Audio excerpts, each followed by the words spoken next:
Hello, everyone. I'm your lovely host, Carmichael, also known as Mikey, here with a lovely party of four and the start of a proper series of games for the mini campaign, the Codebreakers saga. Allow me to introduce our party for this lovely campaign. To start going from the top to bottom, we have Blue Blur. Say hi, Blue. Hi everyone, I'm Blue, and I'm going to be playing as Bowtyke. Next down, we have Tala Tala. Hello, hello. I'm Talatala, and I will be playing as Space Nomad. Down beneath my icon, we have Kanpakugu. Hello! Today I'm playing Ross. And below Kampu, we have May, also known as Kirby. I okay, no, yeah, no, I'm not Kirby. I am a hero with a zero, made for short, and I'm gonna be playing Sunspot. Hey! And I'll be playing, of course, most every NPC they come across, and Phil, they're sort of NPC guide, but not quite. See, they're going on a bit of an important little journey today. Let us set the scene first before we explain. It is the midst of November. Most folks have made preparations for different events, different holidays, whatever they celebrate. Some are visiting, others unfortunately still have to work this month. God bless their souls. And then we have EGAD headquarters.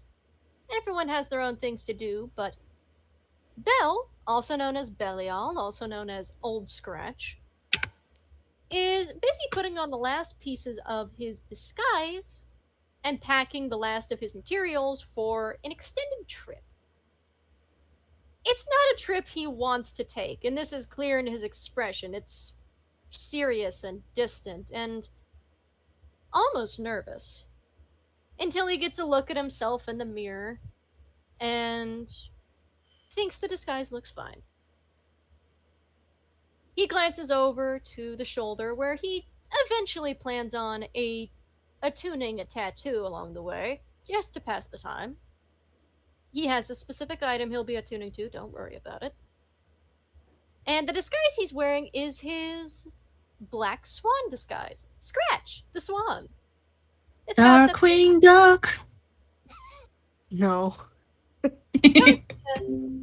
Now, it's got the beak, it's got the little mask accessory that swans have between and over their eyes, but compared to the bowler hat he would have been wearing before, he's wearing the nice white and gold top hat that Kita gave him. And he's actually Aw. gotten a fresh set of new clothes to match. He's gotten himself a lovely autumnal tailcoat, just this overcoat that has a nice lining to it, and down beneath is a rather warm looking sort of dress.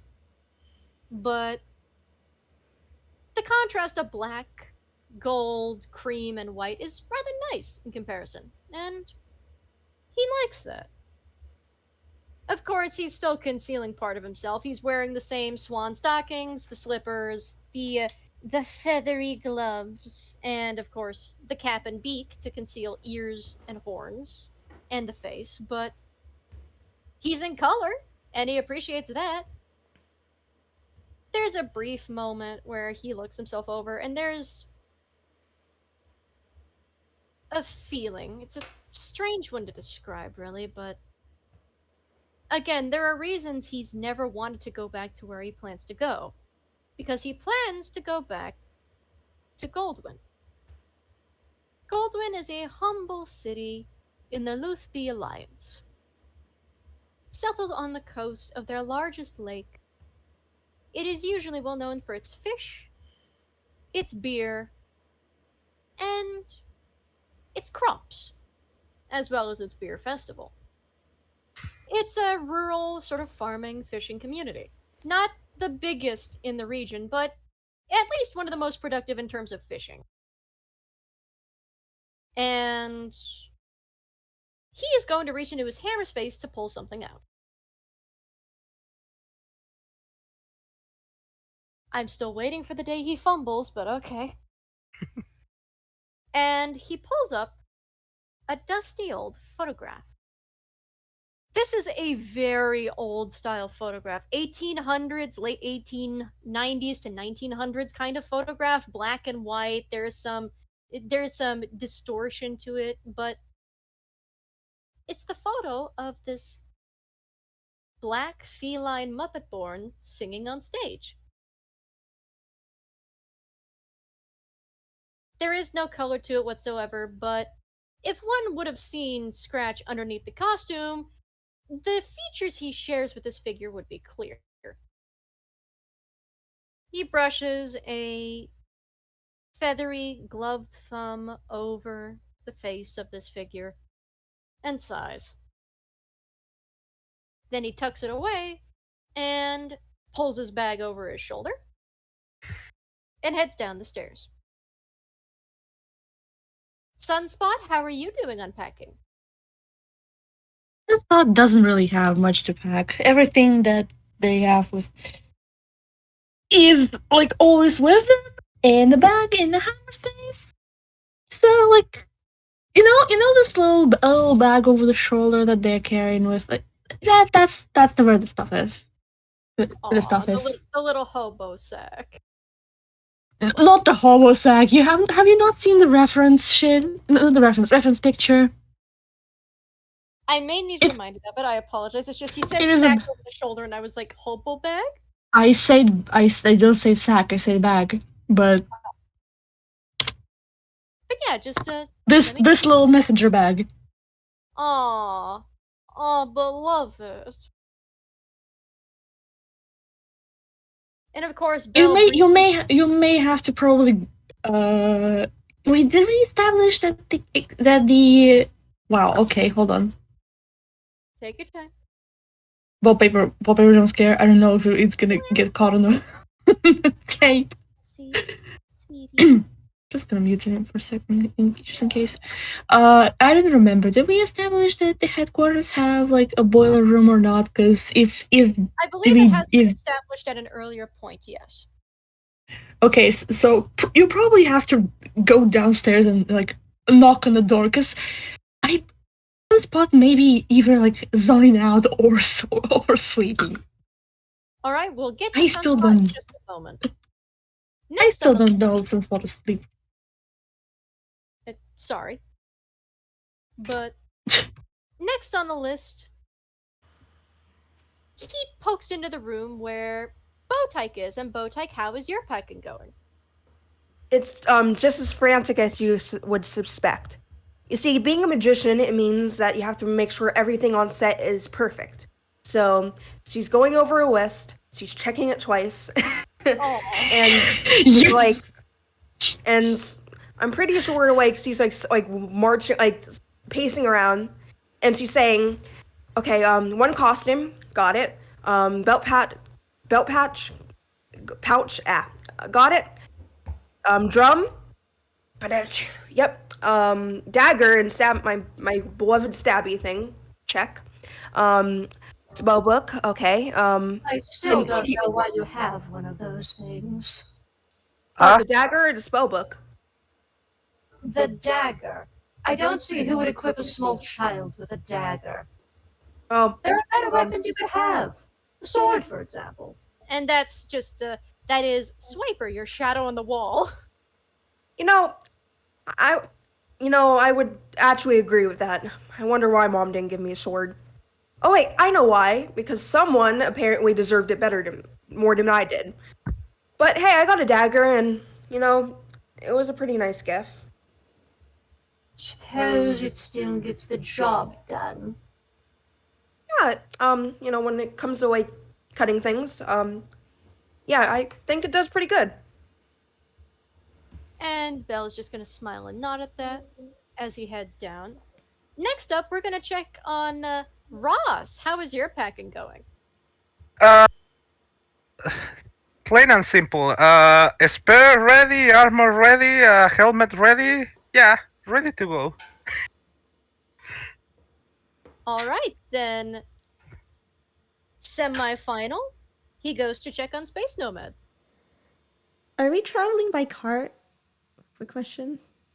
Like, how are we traveling? Yes, I'm about to say there is a cart outside. Yes. Ah, okay. Space Nomad's probably already just outside packing up the cart with all the essentials. Let's see, emergency rations, emergency funds, probably a first aid kit if EGAD can spare, I'm some imag- rope, obviously. I'm imagining Belle tried to check Space Nomad's room for a moment, saw that they weren't there, then glanced outside and they're at the cart already. Yep, they are making a list. Let's see, they've got one, Checking it twice. 2 blankets, probably pretty good. They go Trying inside to to grab remember. another emergency blanket and then a tent. Uh, And he's gonna smile at that, and then we'll check on Sunspot with a knock on the boiler room door. You know, clang, clang, clang. There is an ungodly crash in there. After the sounds of like frantically gathering, like the rustle of like clothes being put on. After which the door opens and Sunspot peeks out, ears fucking askew, and just Aww. goes, "Oh my god!" Oh. And Belle's just gonna smile and nod at that. Even through the beak, it's just, beloved friend.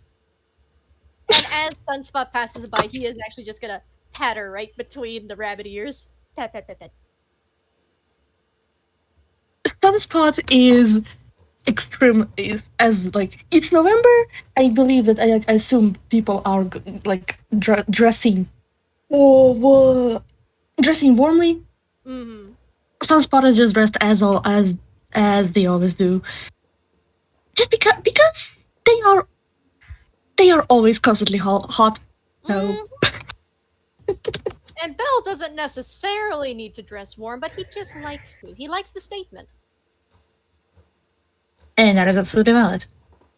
So, as everyone finishes packing up, Belle, of course, follows suit outside, followed along in line, one after the other, to our cart.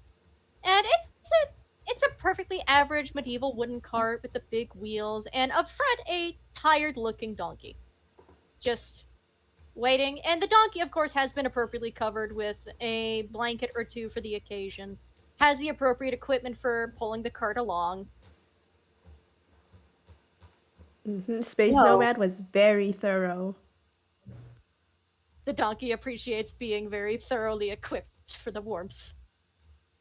I haven't rode in one of these since our show was on the, since it was kind of like traveling. Huh. Oh, I used to ride on these all the time when I was traveling. It was between these and just a moment.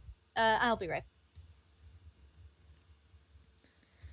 All right, quick. While the DM's not looking, let's cause trouble. Let's draw on the board with permanent marker. Or we can Oh like my just God. talk as our characters and wait a little bit, like have some conversation. That I don't too. know. Yeah, but I haven't rode on one of these since I was like 5. Like that was like when we were still kind of. Oh, maybe. I'm back. Sorry. Oh, My sister Hi. suddenly opened the door. She's gonna dye her hair, so I won't be able to use the bathroom for 2 hours. Rest in me. Okay. rest in peace. Rest in piss. Anyway. Uh, I'm sorry. Anyway. Um. So yeah, Bill, of course, hasn't actually. He's used to traveling by cart, by train. He's usually a hitchhiking type. He doesn't really remember traveling any other way, and he certainly doesn't try to think about boats. He doesn't want to think about boats. He doesn't want to think about water. We're not thinking about water. We're not thinking about water. Boat type. Don't think about the white monkey. I was just gonna say, Bow Type kind of before her family was like had like a theater. They kind of traveled with their magic show on the road. And that was when she was like around 5. Maybe Hat Tyke was Top Hat was 4, and they were too young to like help their parents out, but they did like really get to watch, and it was fun.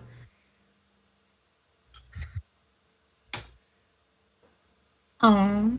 So yeah, this brings her back a bit. Now, this is the type of cart, it does have the appropriate tarp over it to protect it from the weather, in case there is any freak snow incidents, because you can get snow in November. You're able to. Mhm.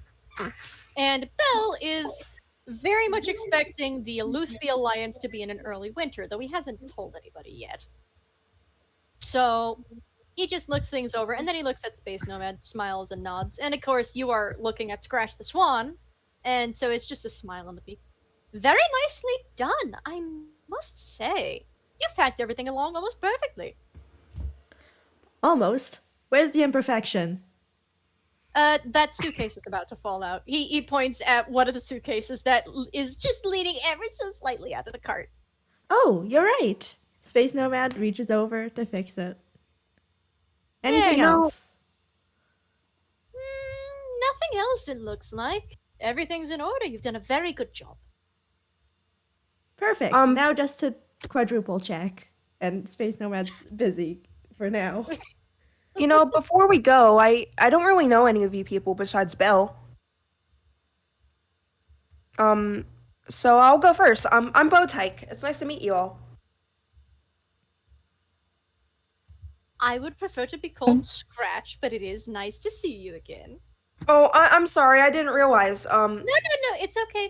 Bells for private matters. And just a little hand pats you on the head. Pat, pat, pat, pat, pat. Oh, okay. Sunspot is. I don't think Sunspot knows about Belle yet. So Unfortunately, she not just yet. kind of. It just kind of looks between between Scratch and the in Bowtie and just like, huh?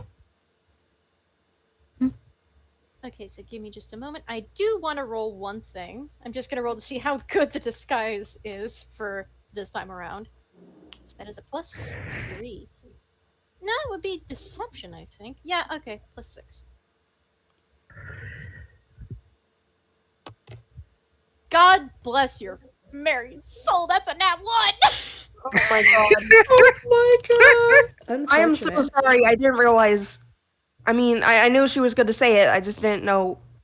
Bell's disguise is not the best. It's probably because he's trying to incorporate gifts he's gotten from others, or he's liking the.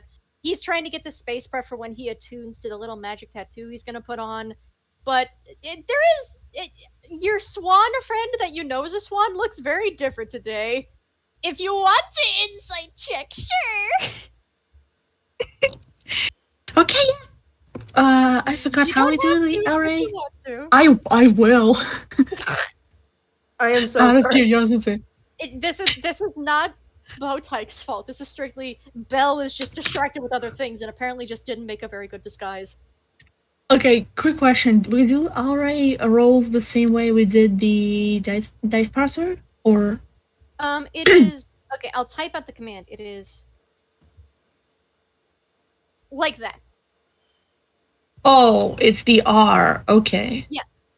Because dice parser for the audience, dice parser died on us, so we have to use array now.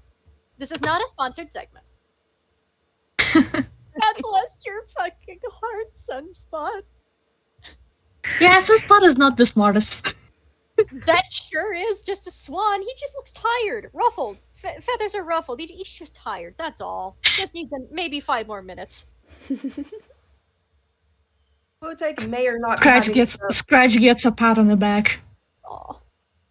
Bowtyke may or may not be having like a little. Oh my god! I almost just like out it. Like exposed one of my friend's secret identities again. That's perfect. Well, Okay. you haven't quite, but I it's almost. Belle just of course Belle's gonna look over the group, and as Space Nomad is quadruple checking the cart for the last time, I do believe that means Sunspot and Ross get to introduce themselves to Bowtyke as well. Sunspot is like raising the hand out for a handshake. He goes, hold on.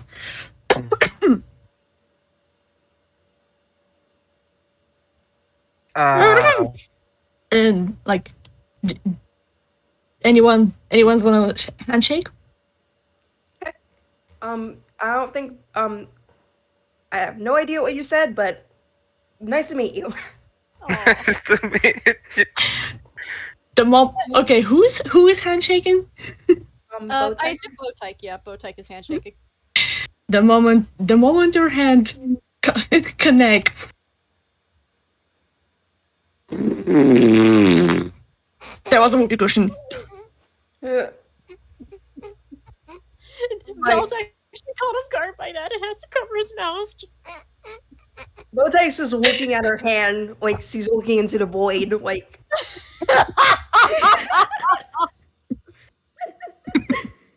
And then like she gets it. Like it starts clicking and she's like, The first L of the game. Lovely. "Oh my god." Hey, leave the tricks to magicians, okay?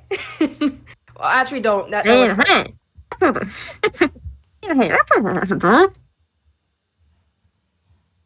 and Bell's just gonna politely pat Sunspot on the shoulder and go, "Would you like a pencil and paper so you can write your words clearly? I don't believe the child can hear you well." Aside from that, Sunspot is gonna rummage in the bag.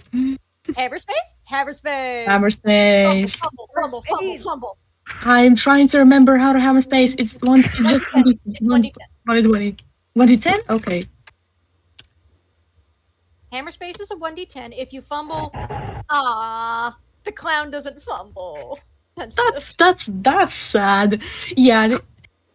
Yeah, they pull out the like a pencil and a notebook. It's kind of singed, but it's okay. It's still like in okay state. And she writes, "Guys around here call me Sunspot."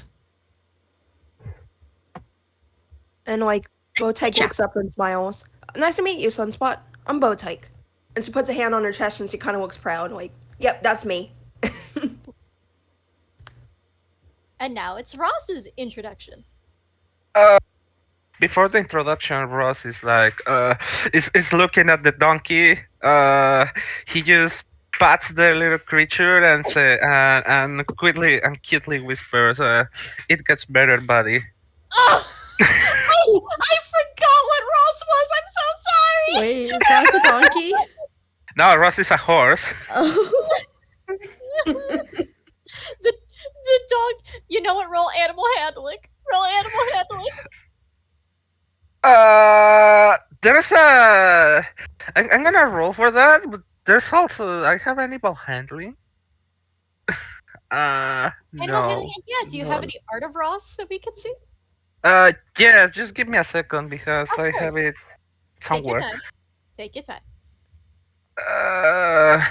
Where I'm supposed to roll over here? I'm lost. Sorry. You're okay. Don't you worry. Equine solidarity. That's what it is at 19. Oh. The donkey just sort of nods, and you kind of get the impression from the donkey that, firstly, it seems very cozy this way, and it certainly looks like it's well taken care of. So the donkey is more than content with this situation. Just Yeah, content. there may be some other reason he says that, but I'm gonna leave that for later. Mhm. Where I have the dragons of this guy? But yeah, like he goes for the for Bowtyke. It's kind of like a pun on bow tie, but like instead of tie, it's tyke because it's like kid. I There thought you it was funny. go. He goes like he goes back to the group, like looking if everything's ready, and he realizes he hasn't introduced himself, and he just like says like coldly, "You can call me Rose." To whoever in my concern. Oh, okay. Nice to meet you. Nice to meet you. Likewise. Belle's gonna tip the Sunspot top. nods. And of course, So, are we ready to go? it would seem so. Mr. Nomad, are we ready to move? Huh? Oh, yep. The cart looks ready to go. All right, everyone, get on the cart, find your spot, get your stuff settled next to you, and keep a good hold of it in case we hit anything rocky, because once we get to the Luthby territories, it's gonna get rocky. Got it. And Belle, while everyone else is falling into the back of the cart, Belle is gonna be at the front of the cart. He's gonna be the one that's leading the donkey along. Sunspot hops in the back of the cart. You can just kind of tell that like Bowtyke's on her best behavior right now. Oh, You haven't seen like chaoticness yet. itty bitty baby. Space Oh, no, Nomad she's- will... Sorry. Oh, I was just gonna say, oh no, she usually is like like a little bit more of like a disaster child than she is right now. But you know, she's kind of like, I don't know these people. I want them to like me, and to get people to like you, you don't act like yourself. So you know, Ouch. I hate saying that Belle relates to that, but Anyway, So- what was Space Nomad saying? Right. Space Nomad will sit near the front of the cart to, also serve as a lookout, kinda. Mm-hmm.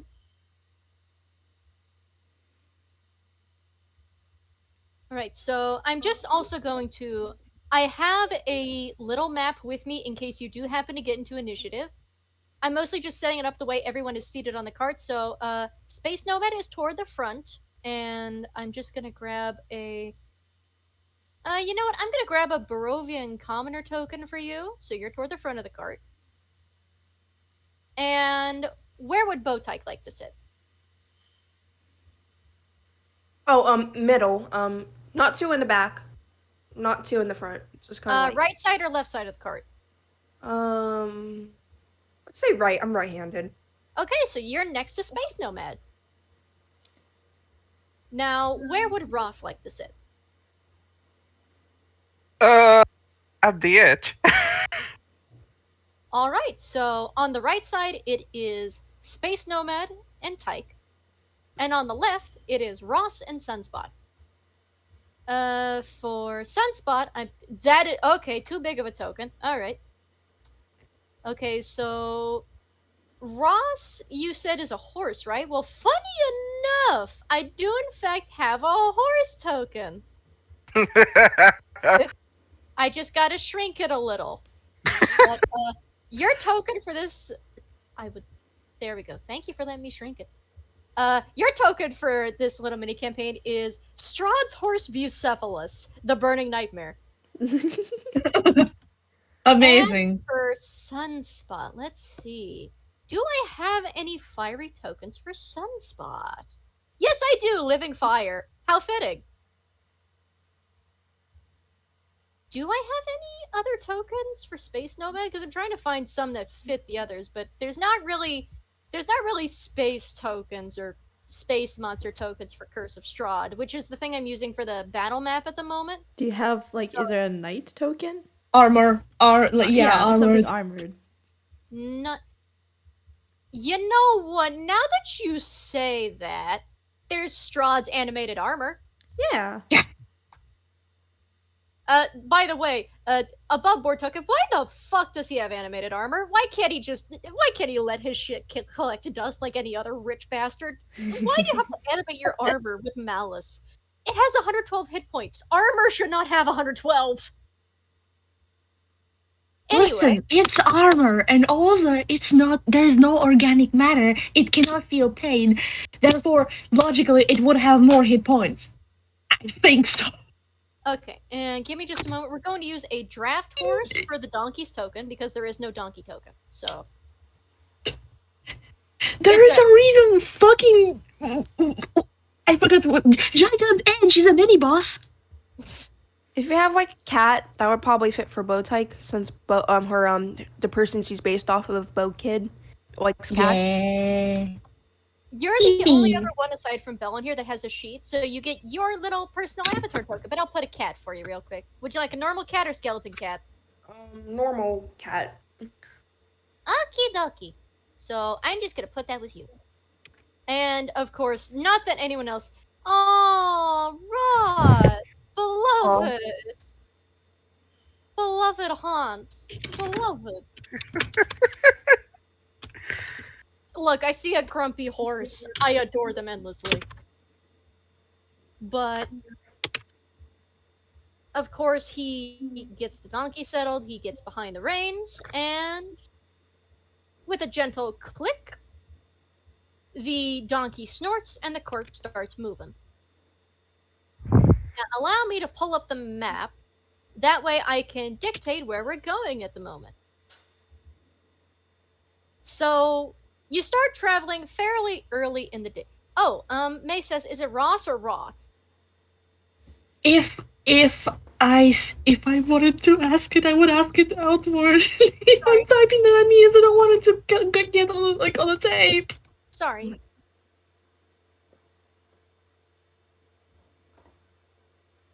Oh, okay. Cats, sorry. Sorry, May. Katsu. But you start to move. And you're sticking to the road for the moment, so you don't have to roll survival checks to get lost, unlike if you were exploring the wilderness. But you leave fairly early in the day so you can get the most traveling done. And you go at a fairly slow pace so as not to wear out the donkey. And I'm going to just start.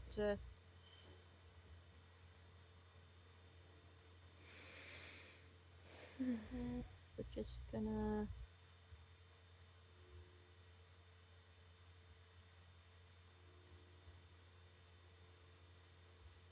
After several hours, you get to a point where you can stop for the evening.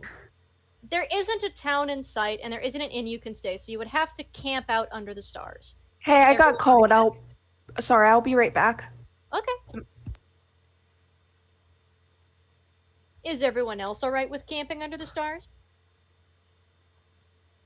Excuse me? You have to stop for the evening. Oh, okay. You spend the day traveling, and of course go through some of your. You have the off and on meals, so would you like to stop and camp under the stars for the evening? Well, if the location is safe and dry, Space Nomad will start setting up the tent. Alright.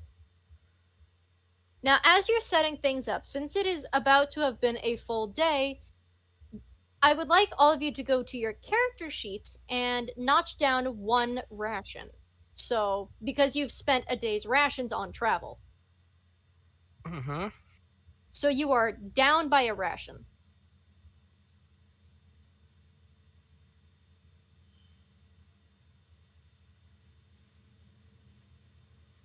And I'll do that on Bowtike's sheet, and I will tell Blue that when she gets back.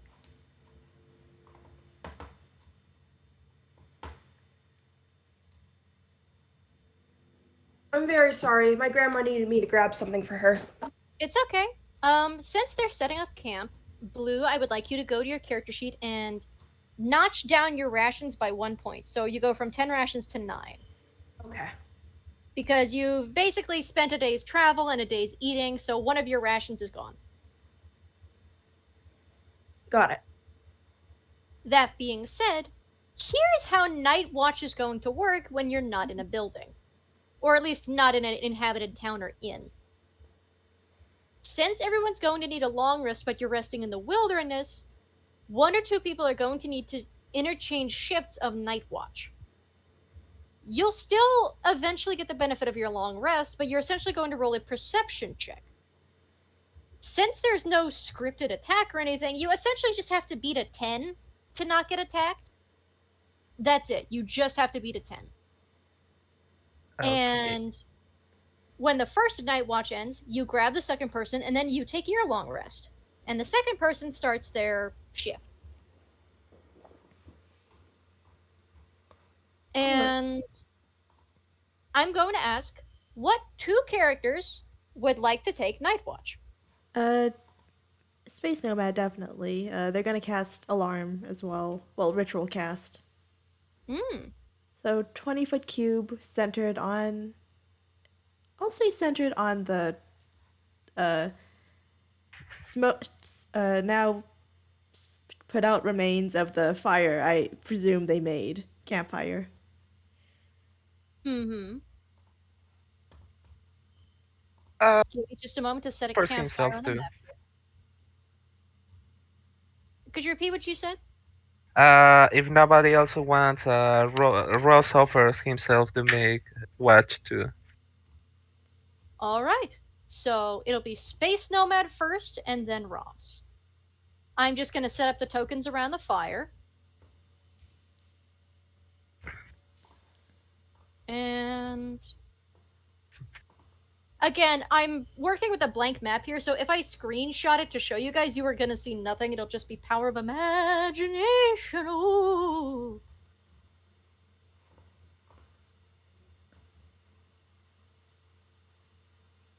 And we're going to say it's there. And Belle is there. Okay. So I am going to briefly screenshot how it looks here. Let me exit out of some sheets real quick. And I'm going to screenshot how this blank arrangement looks so that you know where you all are if you do happen to get ambushed. Okay? Okay. Trying to close that out. That's not the tab I want to look at.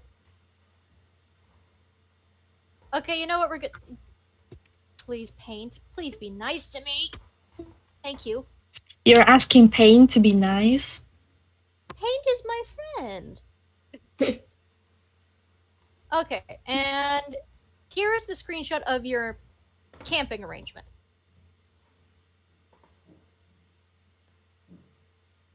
So, Space Nomad, I would like you to roll me 3d20 Three. because this is going to be your dice for the weather for the evening. All right. A 3, an 8, and a 16. Oh, I get to pull up a book real quick. Ah, lovely. And I would like you to do me a favor and roll me a perception check. Oh, Their best, their best ability score.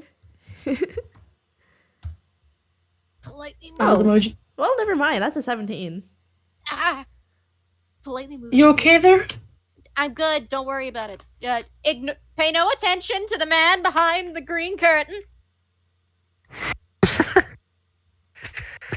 All right. So, is wilderness in the?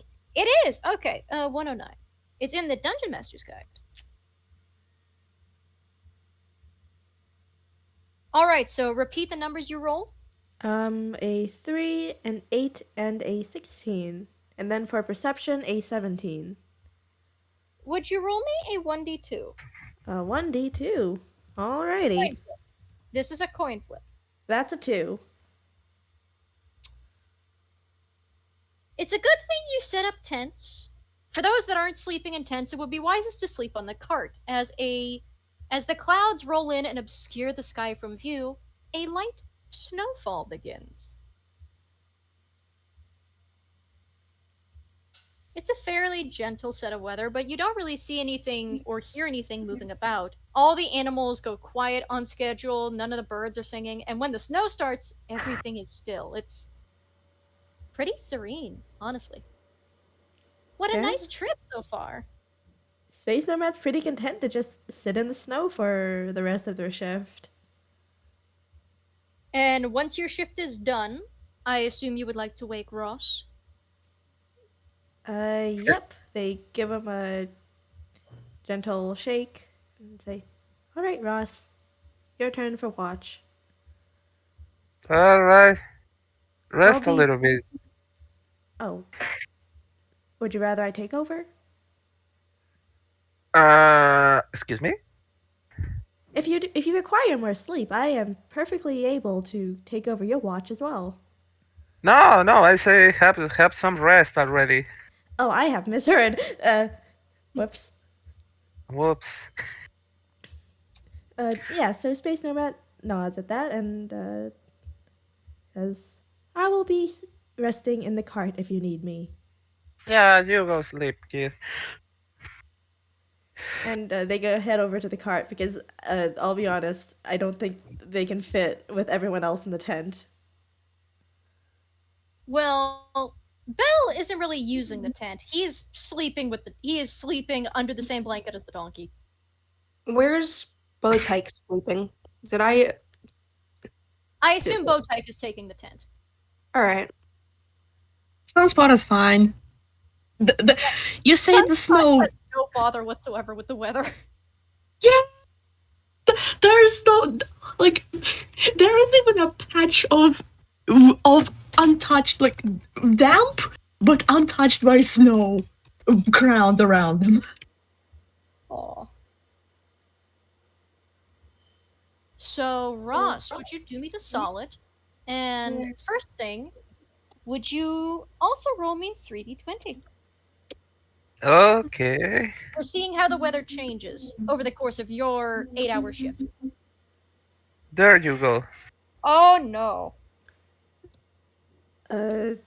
Another 3, another 8, and a nat 20.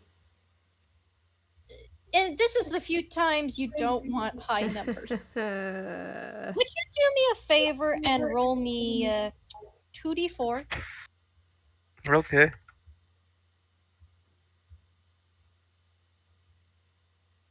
Okay. So you are going to make your perception check at disadvantage because the snow goes from light to heavy as the cold really starts to set in. No, no, please not cold again. We went over the cold already. And perception with disadvantage. Okay, I'm gonna just roll to the 20 and choose the lowest. He has 0 in perception, anyways.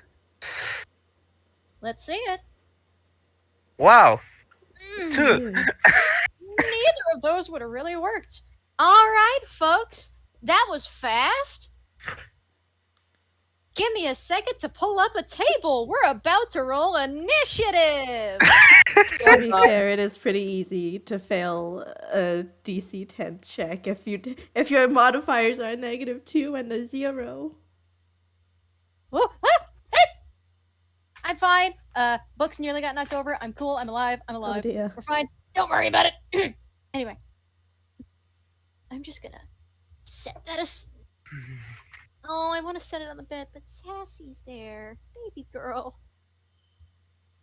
I'm just gonna move my dry cereal and I'll set it on top of that. Sorry, Sassy. Excuse me.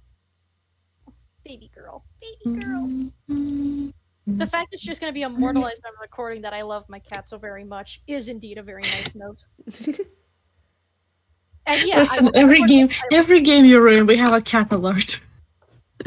look, just I love her very much as I love all my kitties. Isn't that right? Oh, sweet girl. Okay, so here's how this is going to go.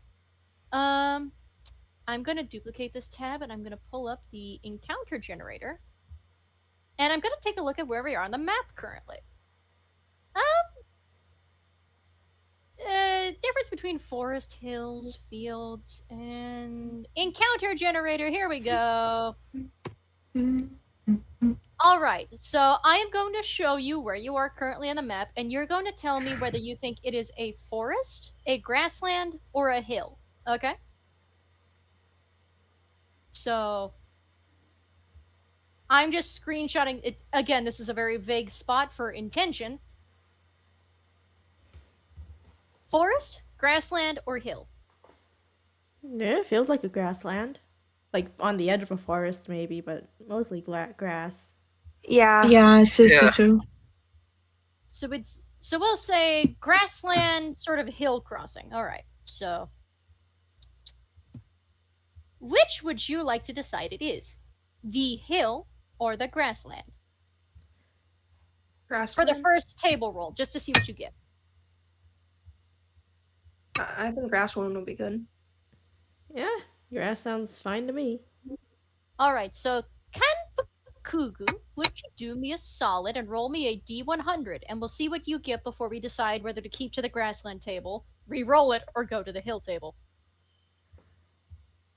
We'll be fine. What's the worst we could encounter out in the Yeah, wilderness? roll Oh my zone. god. Roll zone. Also, it is yeah, just yeah. I'm I I'm lost. I tell you. There And no, you go. it's okay. And also, I will say, as a comfort, any rolls that are accidentally made outside of roll zone do not count. So, oh, Ugh. fascinating. Okay, all right. Okay, I'm on board. Okay. So, the snow is fairly heavy, and it's rather cold, but thankfully you are bundled for the occasion, so you don't have to roll saves against the cold or anything, at least not at the moment, though it is really, really getting cold. But as you're just sort of focused on that, it's very easy to miss certain sounds with the wind howling through the trees, some branches getting frozen solid, some things snapping here and there. It's so difficult to miss that you can't really hear the tiniest little of snow as something moves through. No, what? Now, give me just a moment. Uh-oh. So we decided the grassland was the first roll. Okay. I'm going to ask you before you continue. Do you want to keep the roll and have me reveal it, or re-roll it to be safe? Mm, Keep the roll for what? Excuse me. Do you want to keep the roll for your encounter, or would you like to re-roll? I'm asking Uh, before I reveal what it is. I'm asking you to gamble. I keep it, I guess. All right. Would you do me a favor, and would Ross roll me a 1d3?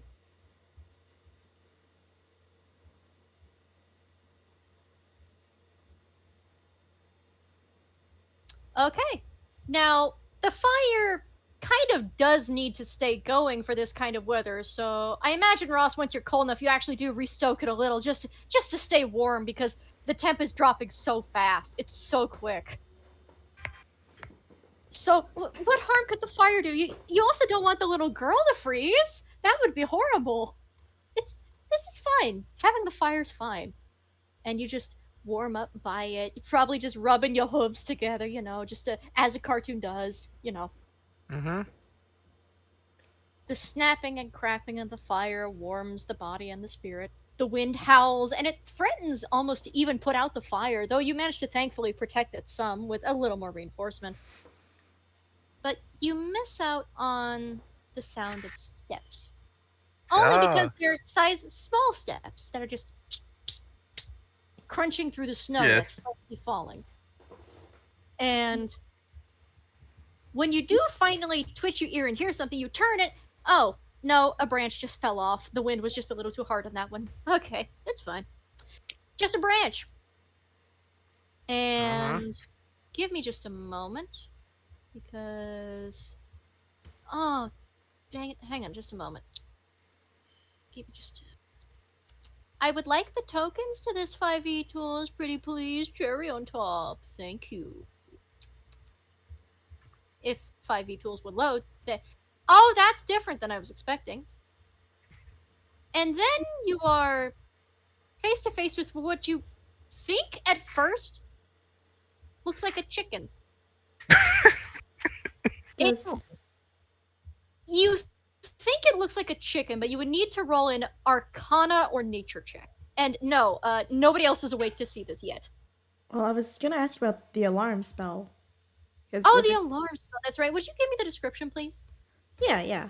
Let me just get it up real Thank you. quick. Thank you for reminding me, by the way. I just wanted to give the description before I drop the imagery of this thing because the official art is a little different than I was expecting. That it looks like a chicken. Abyssal chicken? No, you're Don't gonna tell me, don't tell me it's a cockatrice. All right, let's see. Let's see. You set an alarm against unwanted intrusion. Choose a door, a window, or an area within range that is no larger than a 20-foot cube. Yeah, they chose a 20-foot cube centered on the campfire. Until the spell Okay. ends, an alarm alerts you whenever a tiny or larger creature touches or enters the warded area. When you cast a spell, you can designate creatures that won't set off the alarm, which will include the party, and the donkey. Oh, of course, the donkey, beloved. You also Yeah, choose I whether would. it's uh, Sorry, continue. Sorry. you choose whether the alarm is mental or audible. A mental alarm alerts you with a ping in your mind if you are within 1 mile of the warded area, and this ping awakens you if you are asleep. Which, well, I guess you know the Space Nomads thing. So here's the question: is it a mental ping or an audible alarm sound? Uh, an audible alarm sound, actually, so it'll wake everyone else as well. Space Nomad would have told everyone what they were doing while they were casting the spell. So there's the ringing of bells, and they're not the loudest, surprisingly enough. You think an alarm would be louder, but since everyone is in the area of the bell itself, you would almost have been. You would not have been mistaken for thinking it sounded like sleigh bells, but no, it's a ka-ding a ding, ka-ding a ding, ka-ding a ding. And as you sort of stir your feet, Ross, I will say, yeah, you look, and across the fire, one of them, briefly startled by the sound of ka-ding a ding, ka-ding a ding, ka-ding a ding, the other one is slightly ruffled, and yeah, you would need an Arcana or Nature check before I have you guys roll initiative. Okay, no brains. Arcana or Nature, one of the two. 19, thank you. Arcana or Nature. Nature. It's more logical. The first thing is the snow is almost too heavy to make it out completely. Guys, I gotta go. I'll be Oh, right back. Emergency. okay. Uh? Blue will be back. Don't tell me. It looks like a chicken, right? It looks like a chicken at first. Don't tell me it's a cockatrice.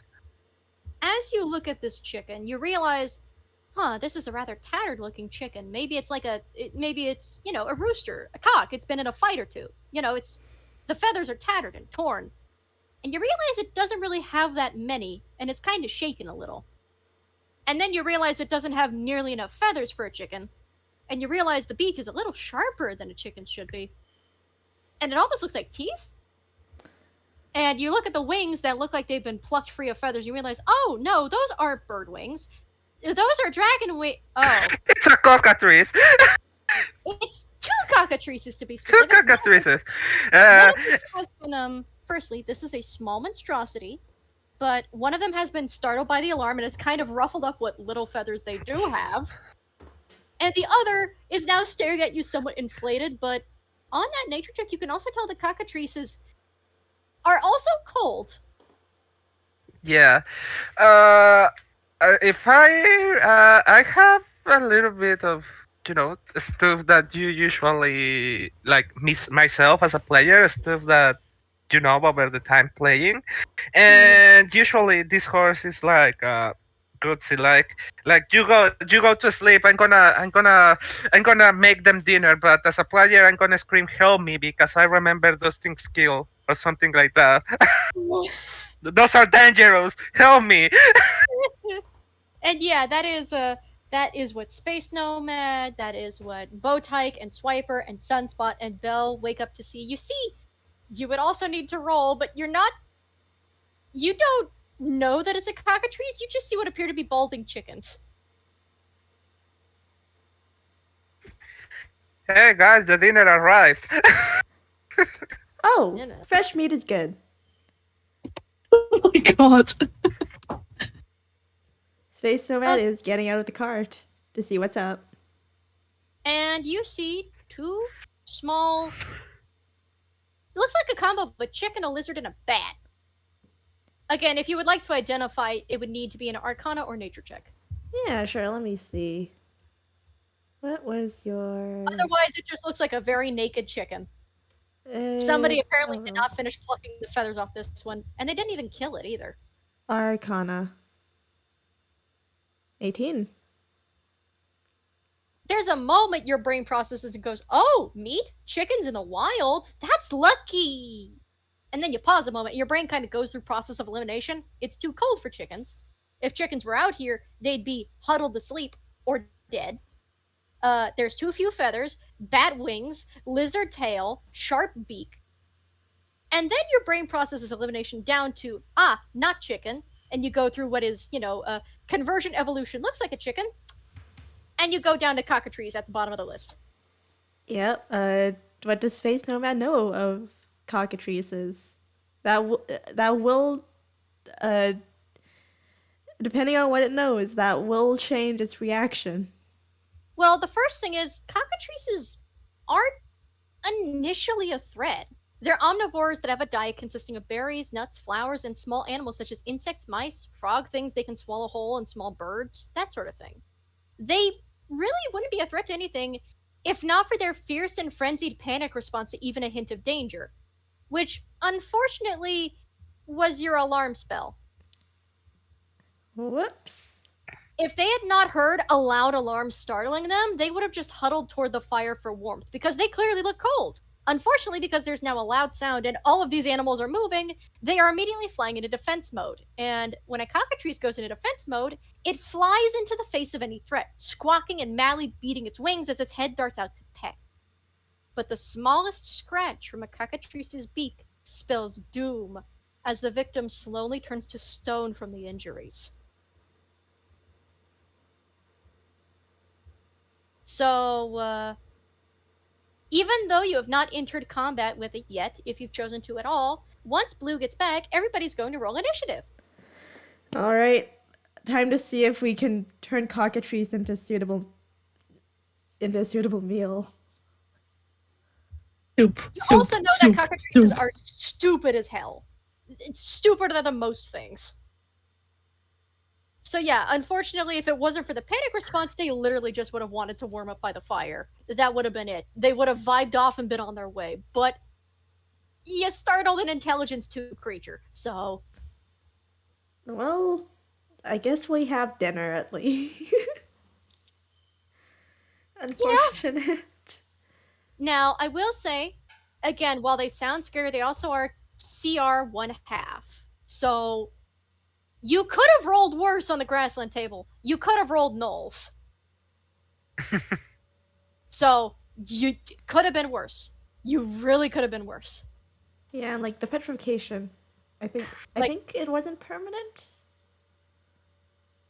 On a failure, the creature is petrified for 24 hours. Wow. Well, I guess you get to skip the rest of the trip. Or at least a day of the trip. A day of the trip.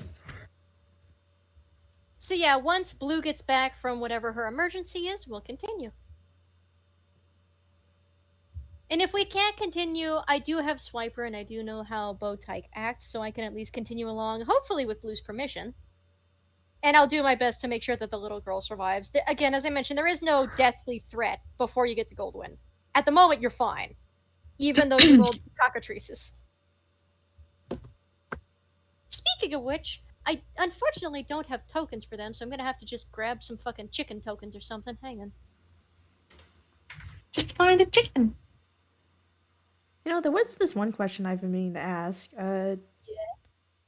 How many games do you estimate for this campaign series? Well, not a fucking clue. Fair enough. Here's the thing. It's not meant to be a long campaign. But it depends how the characters handle it. Because it's certainly, unless you somehow speedrun it, the bare minimum of sessions, and I say minimum, would be 4 or 5 sessions.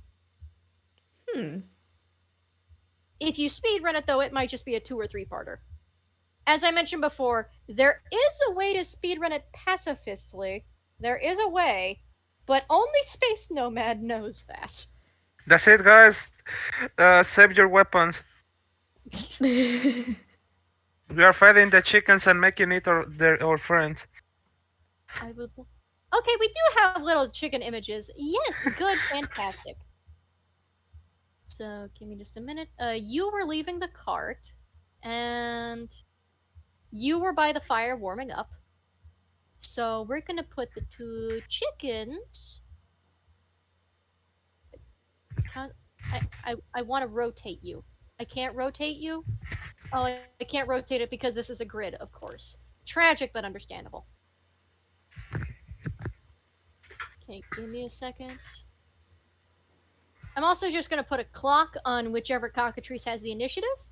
Again, as mentioned before, there are ways to deal with the cockatrices non-violently. The issue is just at the moment they are now in fight mode instead of flight.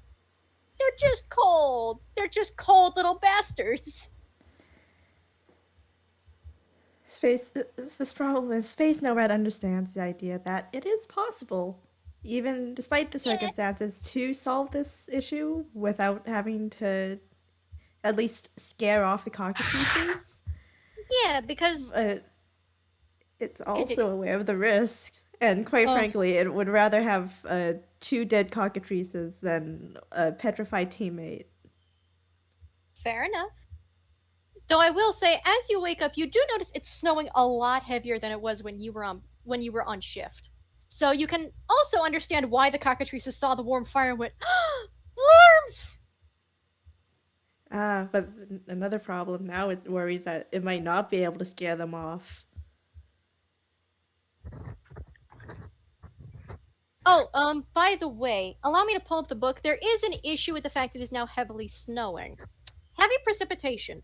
Everything within an area of heavy rain or heavy snowfall is lightly obscured, and creatures in the area have disadvantage on wisdom perception checks that rely on sight. Heavy rain also extinguishes open flames and imposes disadvantage on wisdom perception checks that rely on hearing. The wind is surprisingly not the worst. It's howling, but it's not strong enough for disadvantage on ranged attacks. However, it is cold enough that those of you that aren't bundled up appropriately, most of you are, but if you somehow weren't bundled up appropriately, you would need to start making con saves in this cold. But at the moment, you guys are fine. This is just cartoon blizzard weather.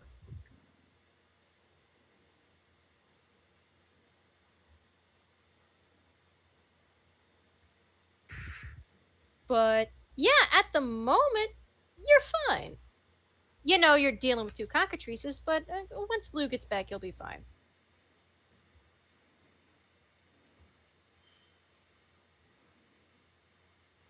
In the meantime, though, if you want to, since it might take a minute, if you all would like to roll initiative, I can go ahead and get the initiative counter up and going. Sure thing. Again, as mentioned, the initiative doesn't necessarily mean combat. It just is a turn order of things because the cockatrices think it's combat because loud alarm bell.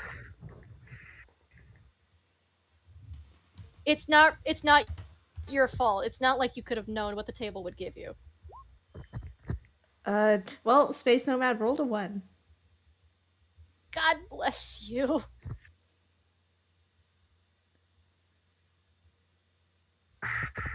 Add Space Nomad, you have a 1.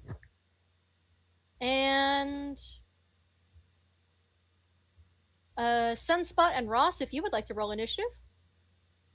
1 second. Mm-hmm.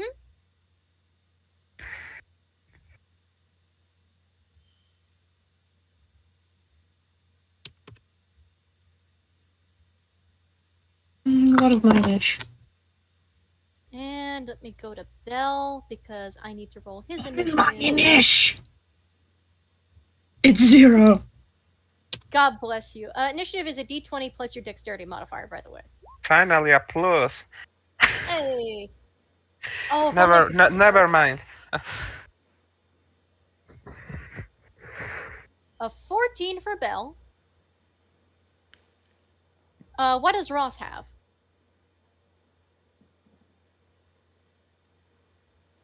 Fucking clown shoes. Okay, it looks like Sunspots is a 17. Nice. And Ross, what did you say yours was? 6 total. God bless.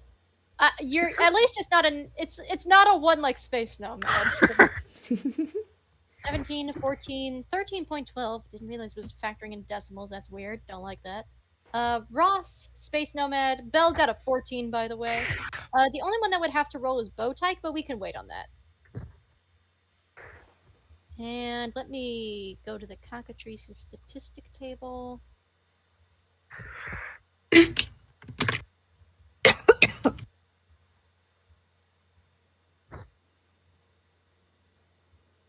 Why is my lungs full Okay, of so- gunk? Handshake to that. Allergies are a pain. How many hit Not points do even you have? allergies! 27. Well, again, it could also still be the atmosphere. If it's too humid, you can just, gunk up. Ooh, not bad hit points. They're surprisingly hardy, but I guess that makes sense since they're not technically chickens.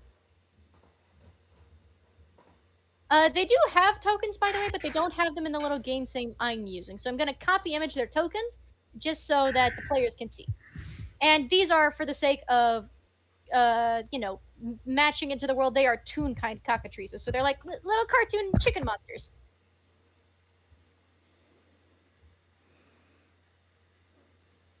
They are the marks of the chicken. I mean, they sure do look like that whole thing of chickens came from Da, dinosaurs. da, da, da, da, da. No.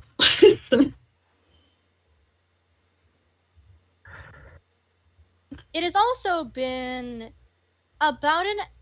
Yeah, I would say we started at 3:40. It is now 4:54. We may take a short break if you all would like. Yeah, sure. All right. Then we'll be right back after. Wait, I have the soundboard thing for this before you pause the recording. Hang on. Voice mod, please be nice to me. Thank you.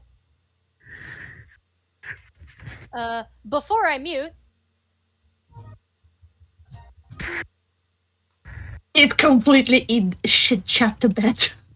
Oh god, let me fix it real quick. I'm sorry, I'm gonna have to blast the volume.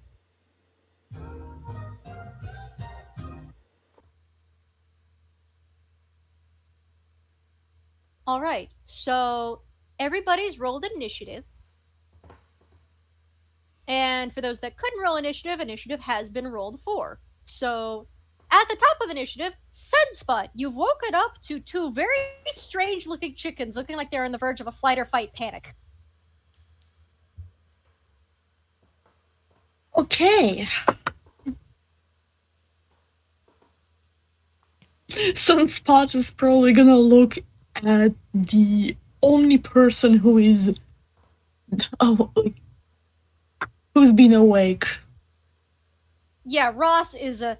Ross mentioned before, Ross like- would very much like help before the "we'll be right back" sound. You know. So Ross has already taken the panic response of help! No. Like the panic response was for me as a player. Ross is like, finally some action come at me. My mistake. My mistake. Oh my You- god. Almost, you go back to bed. I handle this. Yeah. Tala, you just hear Ross say, "Go back to bed, I'll handle this," and you are looking at two cockatrices against your horse friend. Hmm. But yeah, I'm Sunspot, looking at the. what would you like to do for your turn? They are around the campfire, right? Mm-hmm, so is your friend Ross. Yes, I know.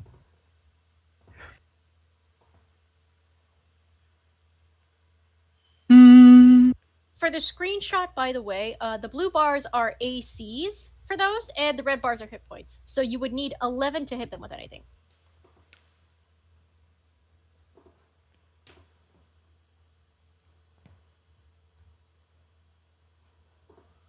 Hmm.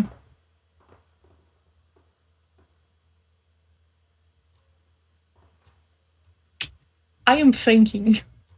I'm just imagining time is like briefly frozen as you're looking at them because of after the whole thing of I really do want to control flames, but the problem is what do I do with control flames? I don't think they can be like the chickens themselves could like counted as a fuel, as the other fuel. Because Yeah, I don't think thing that's how control thing flames works. that's hang on, let me pull up control flames. It's a you cantrip. instantaneously you instantaneously expand the flame 5 feet in one direction, provided that wood or other fuel is present in the new location. So I don't think they would be. They don't have many They could- feathers. Yeah, they would not make good fuel. No. That would have been Fuck. funny, but no. That would have been funny, but no. Okay, Blue is giving me permission to take over Bowtyke. We're good. All right.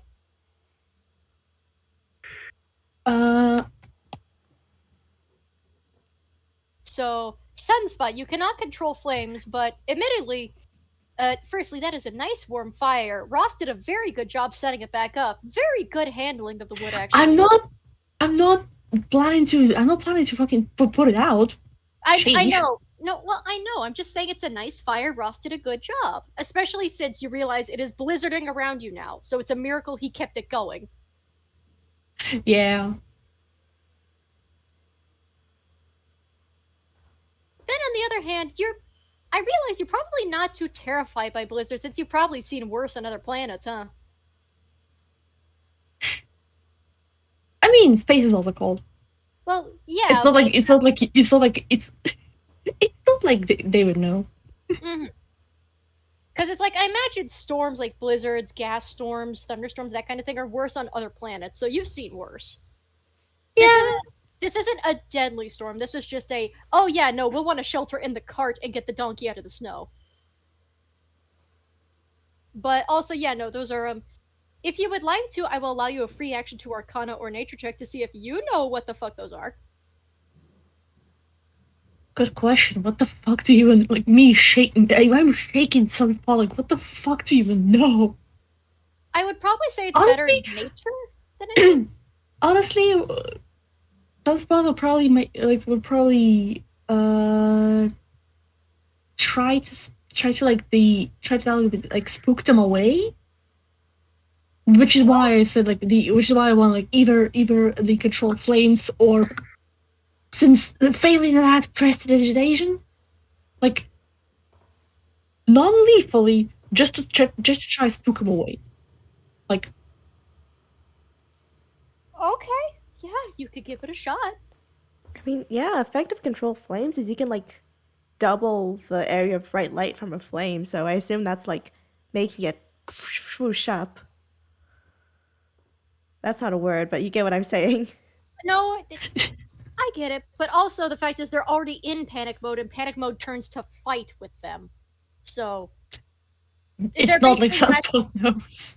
yeah, no, Force Sunspot doesn't know. If you want to make the flames bigger, go for it. You could just make it like taller. You could make it taller by 5 more feet. Yeah, That's yeah, a big let's go for fire. it. Just Sunspot is just Sunspot is not like happy with being woken up and seeing that there's like some fucking scraggly chickens around. Just like raise his hand. The flame goes up. You know.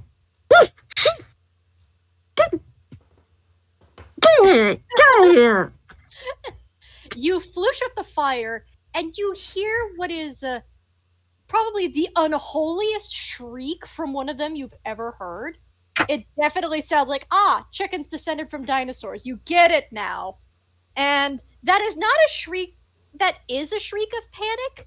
Problem is, you don't realize where the panic goes. So I assume that's the end of your turn? Yeah, Sunspot is more or less just.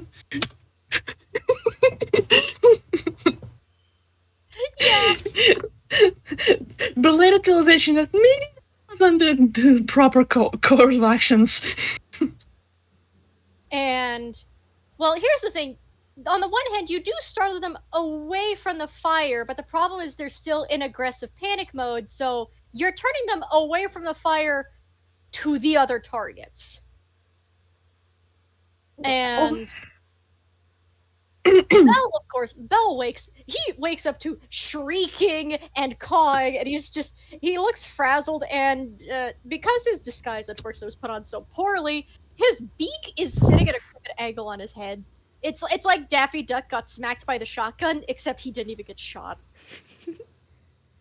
What? Oi! What? What?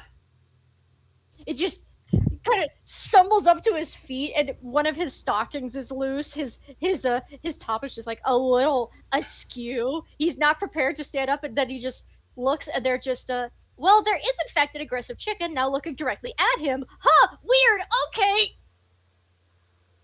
So he sees that the pillar of fire is now, well, the campfire is now a pillar, and one of the quote chickens is now raging toward him, and not fond of that, not fond of that. So tragically, I okay. If it could hear you, that would need not understand you. I'm debating whether he vicious mocks it or whether he does inflict wounds. So he's gonna wait for the cockatrice to get in range, and he's going to inflict wounds. Though Kick the with the chicken. bonus, yeah, just to decay the chicken. Oh god, I hate thinking of in the Spring Bean FPS where Bell was given one of those rubber screaming chickens to hold, and he held it so tight he accidentally made it sound like it was strangled, and Spring Bean Oh. decayed it. Funny. He does not have a good history with the rubber chickens. If this is a repeat, I'm going to laugh out of fear. But bonus action, he's gonna inspire Ross. You know what? Go for it. So, bonus action, Ross! You have a d6 to use with ability scores, well, saving throws, spells, attacks, that kind of thing. So, you have a d6. Thank you. That includes attack rolls. Yep. Ugh. I'm gonna just put a little blue circle up you, so you know that you're inspired. He's just if you say you got an handle, you got an handle. That's fine. That's fine. And you don't even need a perception check to realize his accent is slipping slightly, huh? But anyway, it is the cockatrice's turn, and the first one indeed is going to go for Bell because that's the first one. And also, it's a bigger bird, so territory, mine, my fire, get away. It's a mixture of panic and bigger bird means bigger threat. I get to roll for that. So he's going to well, firstly, I need to fix up his spell slots real quick. Allow me. He's going to just we're gonna third level inflict wounds because he doesn't want to take any chances with the chicken that's randomly deciding to try and ruin him. So that is roll to hit, so that's 1d20 plus 6.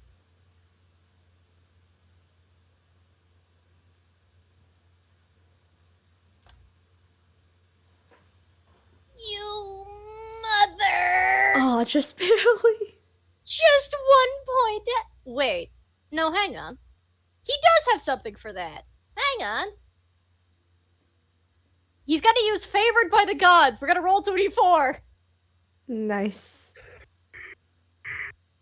Yep, now he hits. Okay, he can only use that once per short or long rest. So once he goes back to resting, he'll get it back. It's fine. This is fine. Don't worry about it. Okay, so that hits. So that is 5d10 necrotic as he catches the thing by the throat. Kill. Disintegrate. 25 necrotic. Wow. Oh, not quite. Space Nomad, you are close enough. You watch as this cartoon cockatrice withers. You watch as colors start to 2 hit points. Unfortunately, because Bell's disguise is only at a 7, when he did that, you almost swear for a second the hands look more like claws or paws than they do feathery wings, but you don't really have the time to process that because he's trying to strangle a cockatrice. And also, This- Space Nomad's not smart enough to know the implications, I'm not gonna lie. Yeah, not yet, no. Later, but not at the moment. And I need to roll 1d2 for who the other cockatrice focuses on. If it's 1, it's Bowtyke. If it's 2, it's you, Sunspot. Oh, It's Bowtyke. So, the first thing is, since that attack went off, we're gonna roll for the attack from the first cockatrice toward Belle. So that is a 1d20 plus 3. So.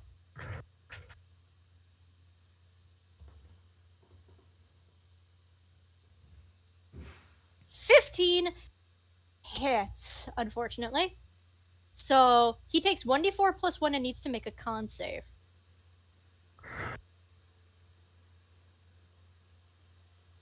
Why did you have to take max damage from that? He catches it and decays it, but unfortunately, it gets him with even just before he could properly catch it. It does happen to scratch him. Scratch. And he needs to make a con save. So 1d20 plus 4. Come on, buddy.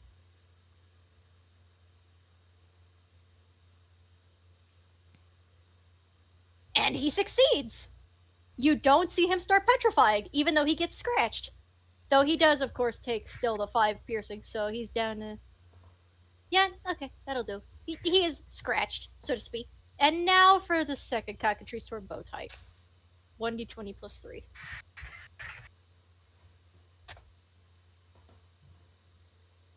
22. Why are they rolling well?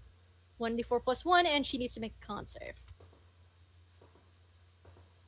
That is 4 points of damage toward poor Bowtyke. Bless your heart. And she needs to make a con save. Poor Bowtyke just got up to everybody screaming. There's chickens screaming. She doesn't know why do they have bat wings and tails? And before she can even process, one is on her with a shriek and is just raking at her with beak and talons. So she takes... Funny enough, she has the exact same hit points as Belle, but she just takes 1 point less damage. So...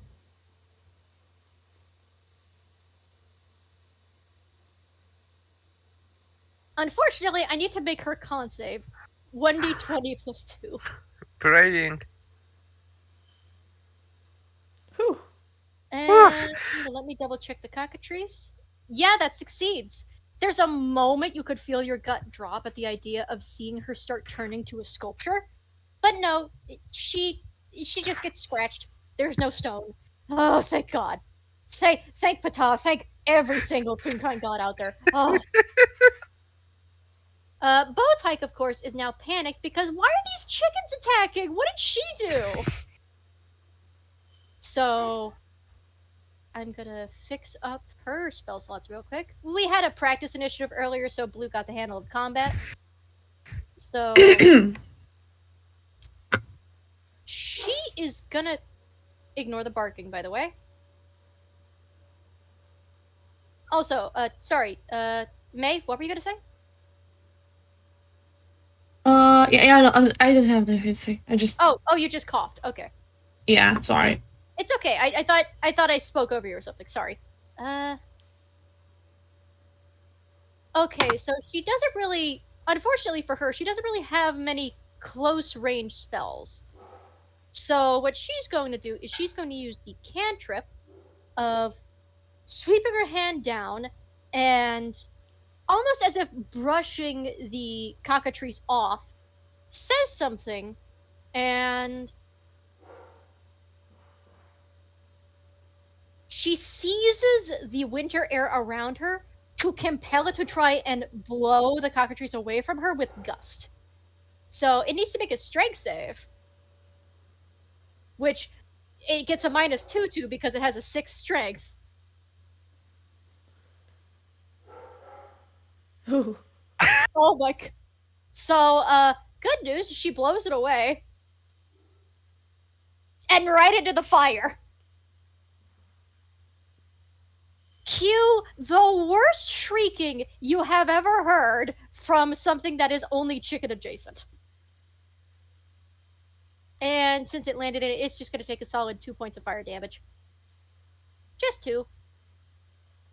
It's not much, but now that specific cockatrice is more panicked than ever because fire, fire, fire! Well, I Ross, guess we're gonna get part of the cooking done tonight. Ross, it is your turn.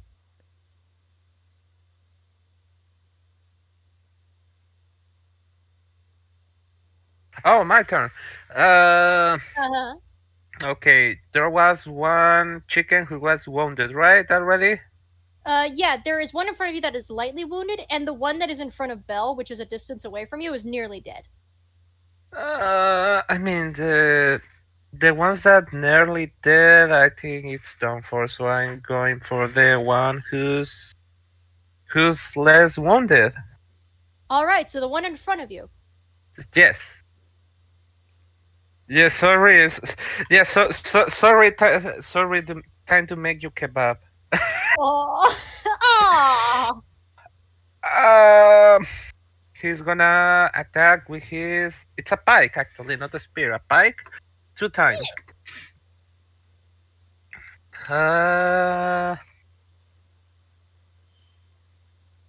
1d20 plus 5 each attack. Mouth. Wow. That is, yeah. Okay, so I believe the 11 hits and the 22 hits. Okay. Uh, Because they're the 8, so good. 1d10 plus 2 damage for each attack. So yeah. Ooh, 1d10 plus 2 solid damage dice. Solid number. who needs magic when you have pointy stick? Huh? That's What? 1. Ooh, max damage on the second. Nice. So that is 19 damage.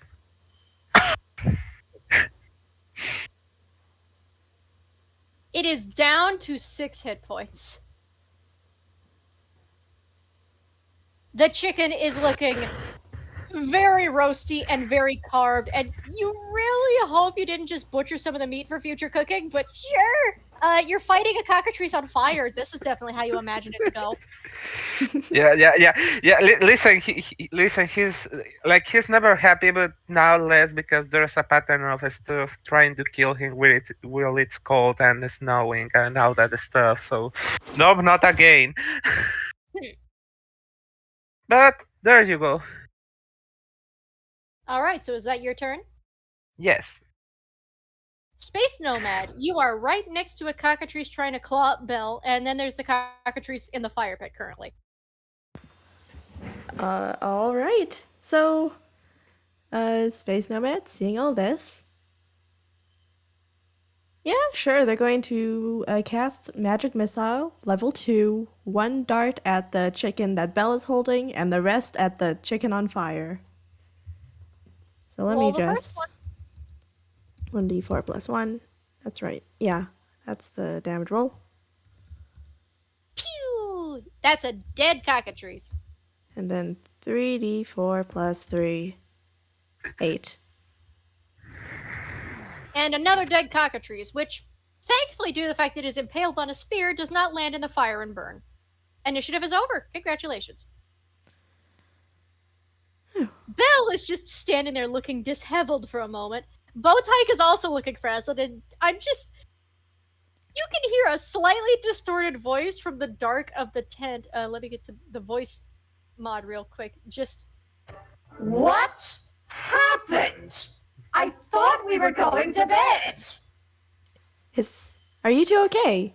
And Space Nomad is going to look over at the two who are injured, Bowtyke and Belle.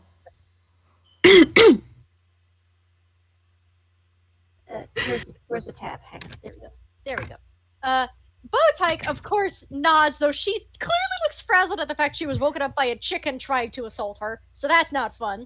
Belle, on the other hand, looks... You're pretty sure swans aren't supposed to have a beak at that angle, huh? But, aside from that, he's just dusting himself off, and he's just looking over the, withered looking... You think maybe you could use only one of those chickens to cook, because the other cockatrice is very... you don't think you want to eat a chicken that was hit with necrotic energy. Yeah, so Space It's not Nomad like it's not seeing. really healthy. Yeah, so Space Nomad seeing the crooked beak and general disheveled state of Belle obviously assumes, right, they were injured. Yeah, hold still for a second. What? And they uh, reach a hand out, put it on Belle's shoulder, and does lay on hands. 5 HP. Well, that does bring him back to full, but which hand did you set your shoulder on? Well, which shoulder did you set your hand on, the left or the right? Uh, Hold on a second. If they're on that side, then. Yeah, the right one, probably. Good choice. The left would have gotten an automatic response. There's a split second. He almost flinches, but you just heal that. You notice the beak does not go back into place. The scratch from the cockatrice heals up, but nothing else about the disguise goes back to normal. And Bell just kind of he thinks you were just trying to heal the scratch, so he just sort of feels it over and nods. He has not processed the fact that the beak is about to fall off of his face. Oh dear, your beak seems to be crooked? Is that a severe injury we Oh, need to worry about? shit. He turns around quickly, and he's just going to. You see a blur of hands, and just, hey, look, it's straightened out again. I'm good. I'm glad you're okay again. Sunspot is just sitting there.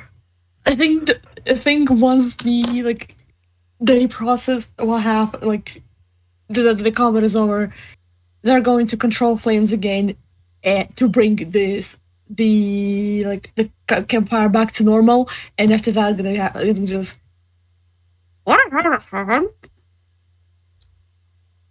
You know, I don't think chicken sounds that bad, though cockatrice certainly has a different meat texture from what I remember. He looks at the one that's decayed in his hands, and I unfortunately have to make him a wisdom save against PTSD. So, Oh boy. While he's doing that, Space Nomad will be using the rest of the lay on hands on Bowtyke as well.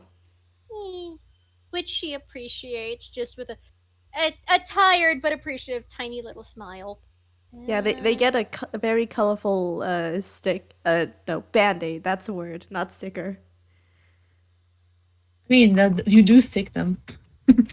They are stickers, technically. He just sort of he discards the cockatrice just with a slightly disgusted look of. Ugh. It just wipes his hand off on the tent. Yeah, he'll wipe it off on the tent. Sure. Yeah. Glances at the fact his glove is stained and just. Oh, great. That was helping keeping his hands looking like feathery wings instead of paws, so that's great. He can clean that off later. It's fine. Just. But yeah, you finish healing up the other, and Ross, you are left with cockatrice on an open fire. Cooking. Bell actually does look at the fact you want to cook it, and he goes, "Oh, I do have some things that might help make a solid recipe. Would you like to try it?" Sure. And he actually helps you to make, and you can roll survival with advantage since he's helping you. But he's helping you make boiled cockatrice pot stickers. Can't believe that actually exists. Oh no, I'm taking it directly from a delicious and dungeon recipe. So. Oh yes.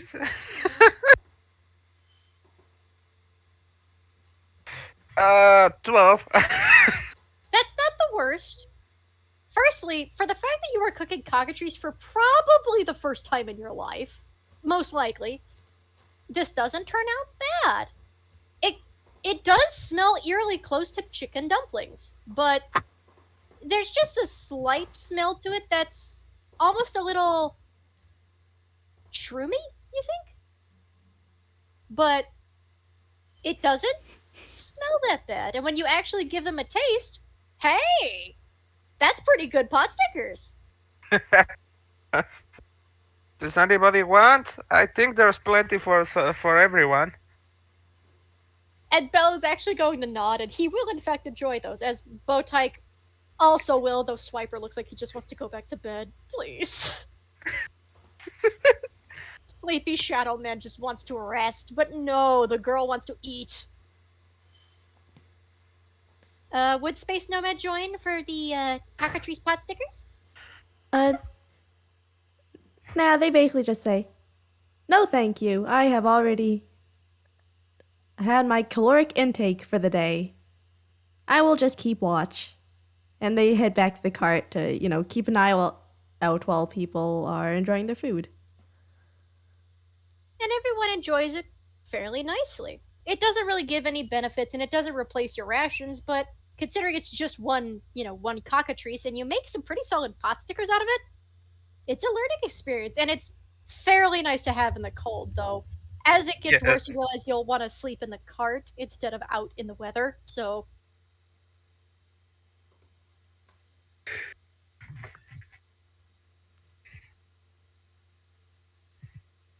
essentially, Bowtyke at least realizes it, and Bowtyke goes to the cart to rest, while Bell is still finishing up some pot stickers because he is wholeheartedly enjoying it.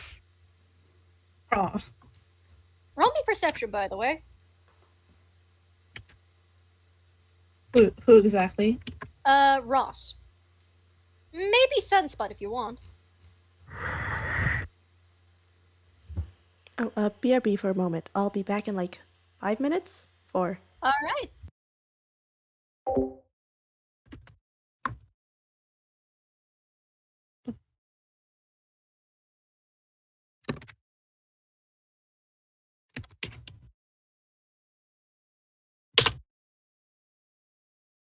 Okay, so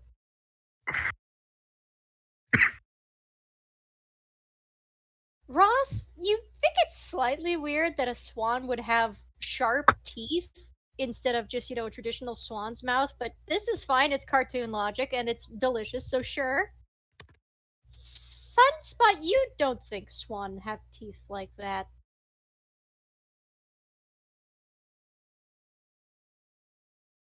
And the feathered hands, quote, also look a little off, but you're mostly focused on the fact that the mouth is eating less like a bird and more like a, animal of predatory nature instead. There's a certain way it moves that's more connected to that than it is to a bird eating, and it's a little more ravenous. You don't quite think you're looking at a swan.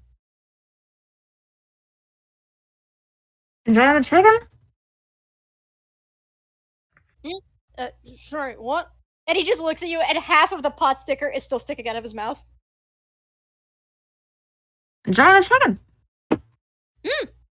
He nods, and there's just that big beaky smile. Just pops the rest of the pot sticker in. It's very good. Haven't really been able to enjoy cockatrice in a while. Mostly because it's not exactly a common recipe to prepare.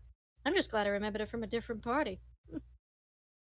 And he just sort of he licks the feathered fingers off a bit because he was just eating this with his hands. He wasn't using any utensils.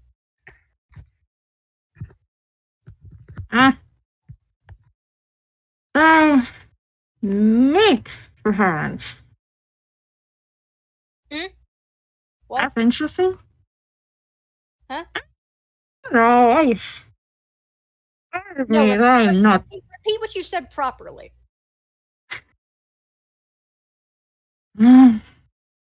Above board, I would like to understand what you said.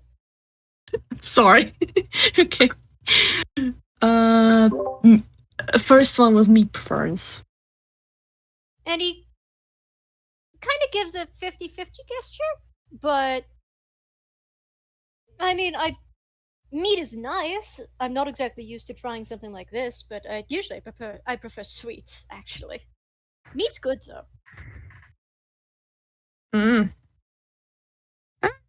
Interesting. Just not exactly from. Okay, so I want to know. I think the ones a bird that likes meat. Well then, hey, you learn something every day, right? I'm going to have to try and roll a deception check for Bell to see if he can hide the fact he's a little skeptical of that. So it would be 20 plus 6, and then an insight check if he succeeds. I genuinely hope that it was like I tried to keep it like the like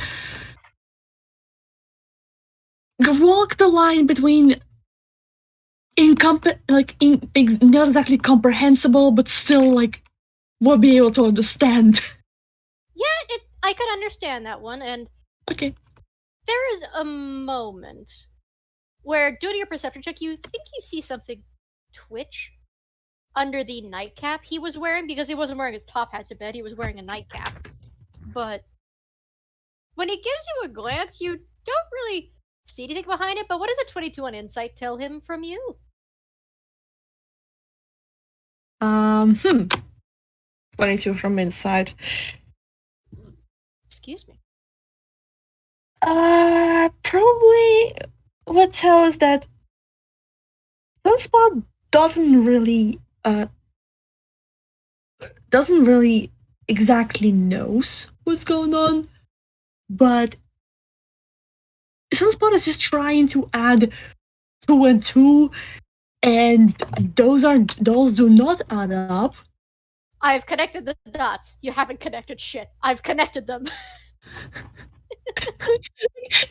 She's connecting the dots, but they are not connecting to the picture that she's expecting. So like trying to retrace and like what the fuck did I miss? Bell just sort of nods, but he doesn't really poke at it. He just takes that note away for later. But give me just a moment.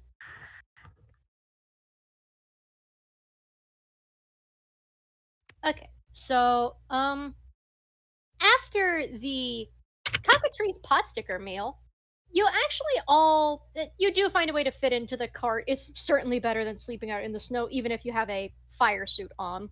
And hey, look, you have at least 2 people that can act as a living furnace, so it's nice to cuddle. Sunspot's nice and warm, and as it turns out, Scratch is surprisingly warm to hold. Huh. But eventually, the night passes and everyone gets the benefits of a long rest.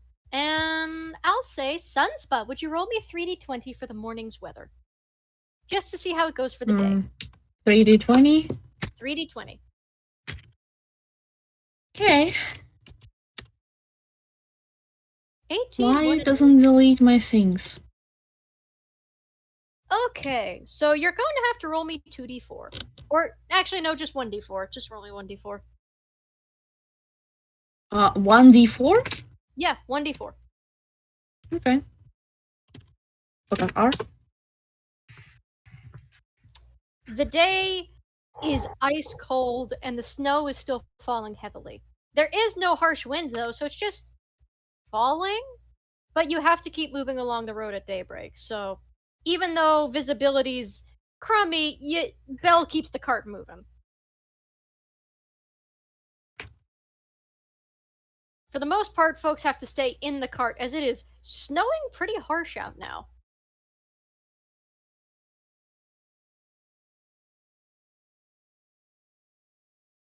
It's a Yeah, long... it's a good that you have a living furnace with you. 2 living furnaces.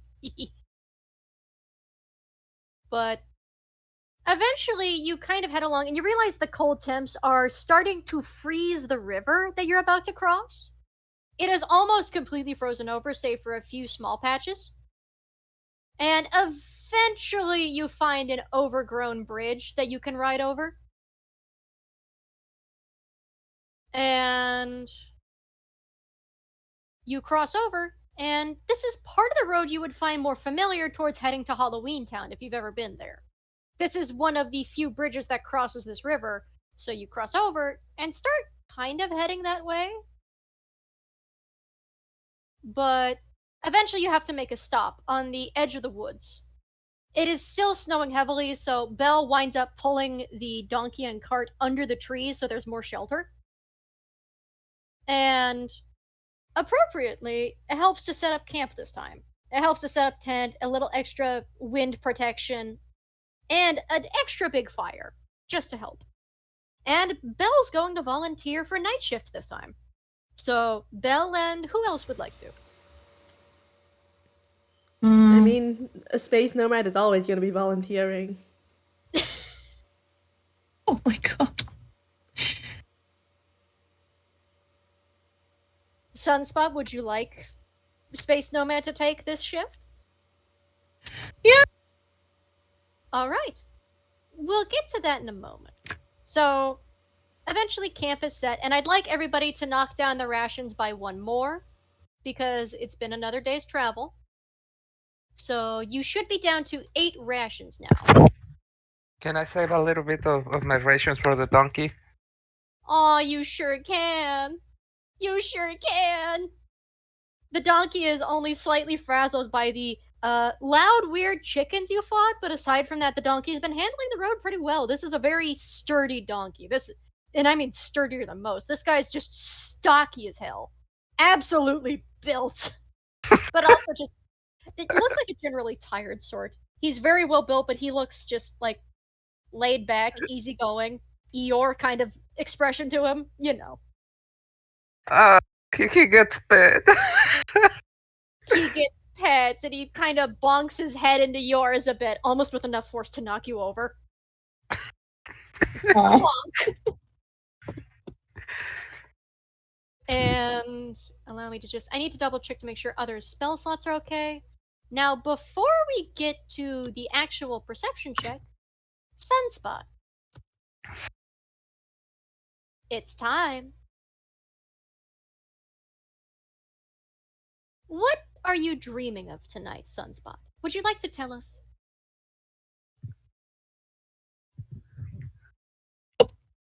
Hold on, what? Can you repeat What that? is- Sorry, I've zoned out. What is Sunspot dreaming of tonight?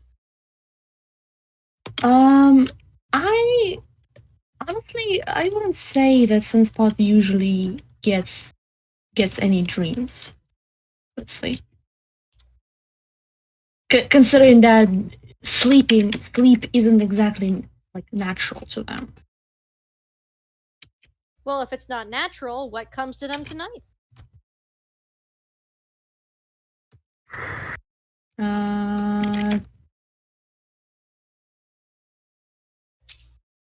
I say natural as in like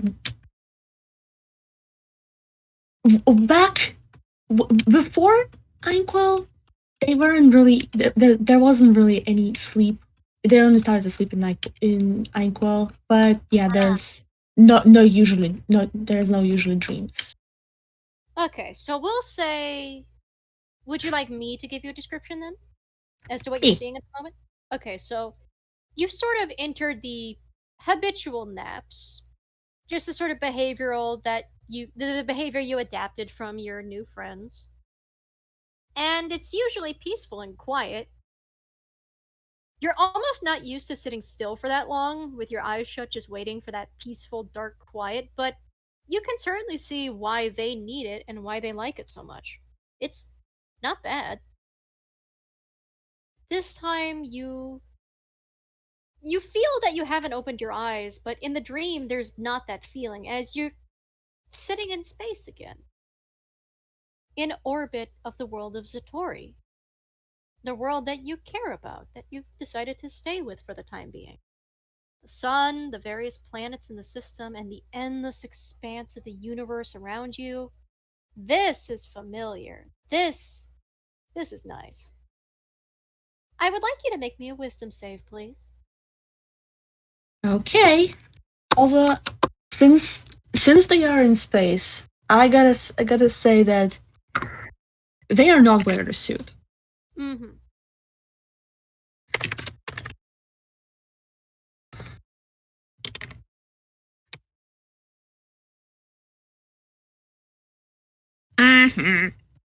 Nope. It's not silent out there, but it's quiet. You're very used to the sound of space, to the sound of, just generally the vacuum out there. Songs, Planets, people. comets, songs, the twinkling of stars. And as you're looking around, you kind of see one or two blip out, but you don't immediately take notice of it because you just think, oh, well, it just flickered, so it'll come back on. It doesn't. And as you're following your gaze, you see another one, and then another one, just smudged out like somebody just licked their thumb and wiped it off. Snuff, and another snuff, Another snuff. Just slowly, one by one, you're starting to see stars dim and disappear from the dark space. Honestly, at first, when like the more when stars disappear and do not come back, they at first uh they want they are prepared to get into the morning song, and they're prepared to join. But the moment the first note comes out, the more stars come out, the more stars go out, and the song of other stars finally reach them. And it's not a morning song; it's a panic. And it's a panic getting silenced. One by one, then two by three, by four, by six, by nine, by 12, by 20, 200, 2,000. They disappear in clusters, in gatherings. You see an entire nebula snuffed like you've dusted it off a counter. And the sky is going dark. The sky that you know is endless in all directions is going black. Roll me a perception check, please.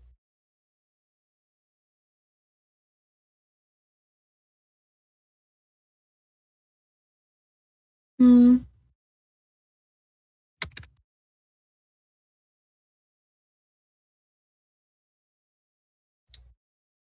At first, you think it has gone purely black from how many stars have died. But then you realize part of it is movement. Something larger than you have ever seen floats through space in a serpentine fashion. And wherever its tail goes, the stars go out like a black paint stroke. Encroaching on the system, you've decided to call home. At first, what you thought was maybe a distant shooting star or a comet comes closer, and you think it looks like a moon almost, but it's not right. It doesn't really look quite like that crater-filled stony surface or the polished pearl of one of the moons in the Pleiades or anything. And that's when you realize it's an eye. It is an eye the size of a moon, with the appearance of the harvest moon's beautiful, haunting amber tone. As it enters the system and slithers right past you without even a sound. This is by that moment, Sunspot loses the voice. They they are too afraid to even make a sound. To this is something. At first, they thought that this is something that they've heard of. This is something that they've heard by the name of Termina, but this does not look like a description of it. It doesn't look like a swarm of constantly moving tiny lit tiny specks. No, it's the opposite, and that's the scariest. They don't know what this is.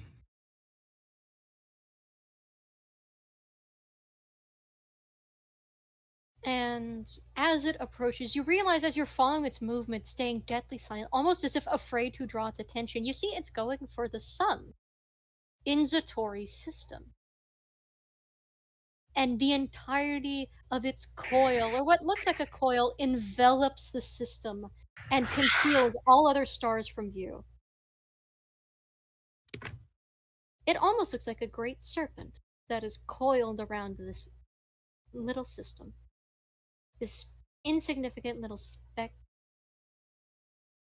And you see almost the vague shape of a head, though again, there's no way to really properly say it is one. There's no way to say it's like a snake. You can compare it, but that doesn't make it one. There's no way to say it has a head, though it looks like one. or that it has a mouth. Even when it opens, that's a black hole. It slowly opens those unhinging serpentine like jaws, and within it looks like a black hole. And you just watch the sun, this beam of cartoon light which has been keeping Zatori lit and warm and safe and happy for millions upon millions of years, just vanish.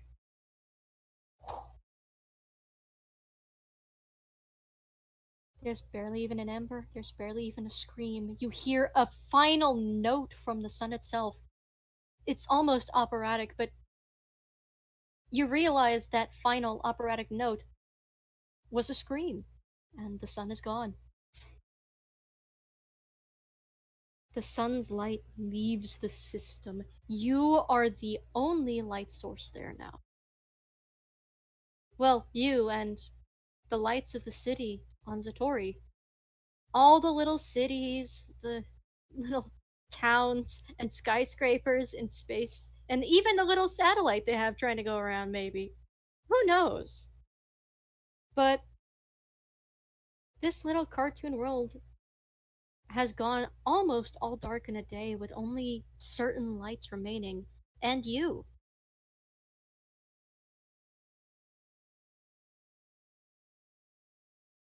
There is a moment that you see almost a specific light on the surface. It almost calls to you, but due to your wisdom save, you're kind of caught up in your fear, so what do you do? They they try to bolt. They try to run.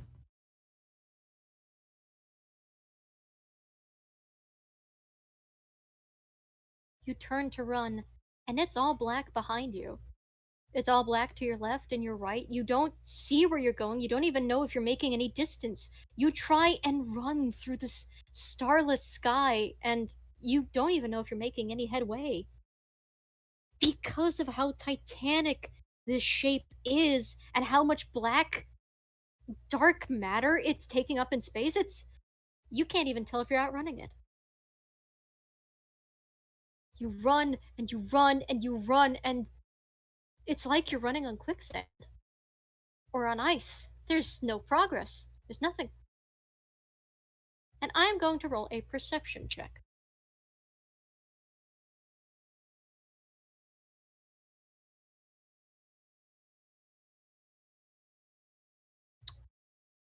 Would you like to roll a stealth check? Sure.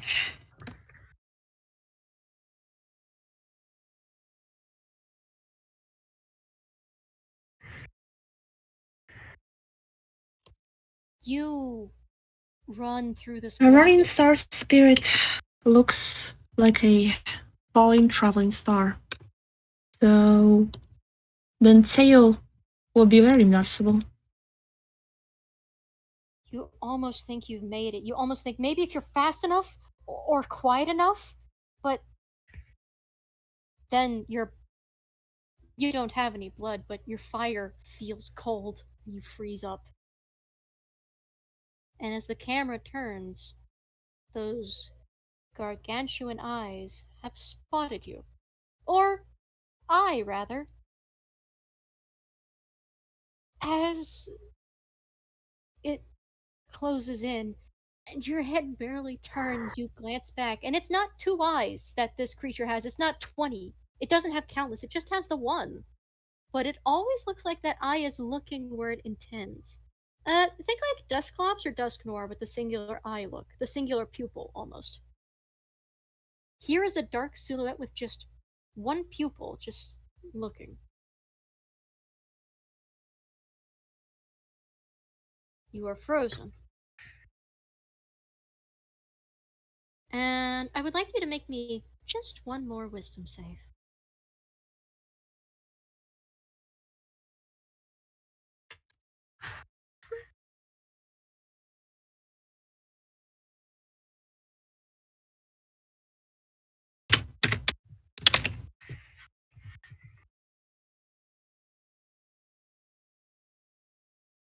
For a moment, you almost feel like sitting still.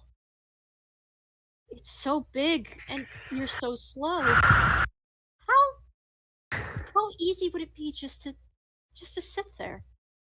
See what it does. It just ate the sun. Maybe it wouldn't eat you?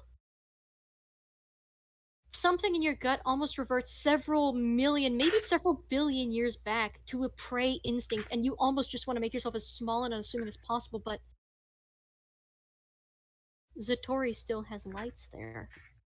And oddly enough, one of them in particular, you can almost hear.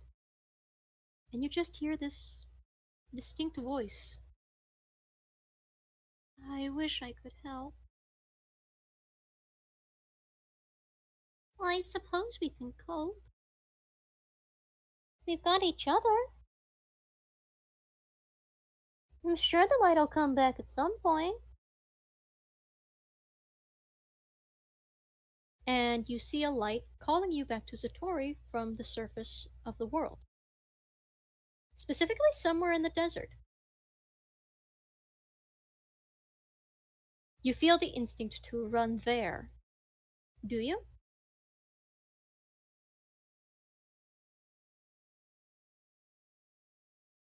They are they are in conflict because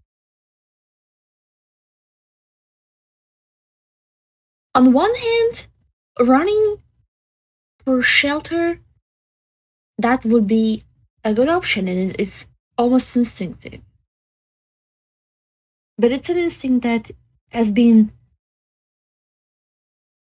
acquired as a Tory.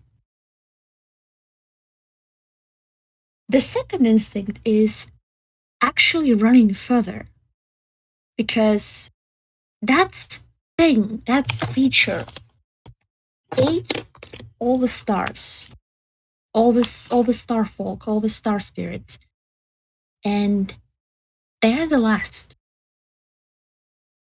And if they bring it to Zatori, Zatori is doomed. They they don't want that. They want to prolong, want to not to prolong. They want to delay it as long as possible, even if it means that well they are doomed. I will say a 17 does give you a chance to think outside the fear for a moment and realize you're having a nightmare. What do you do with that moment? Run away or run toward?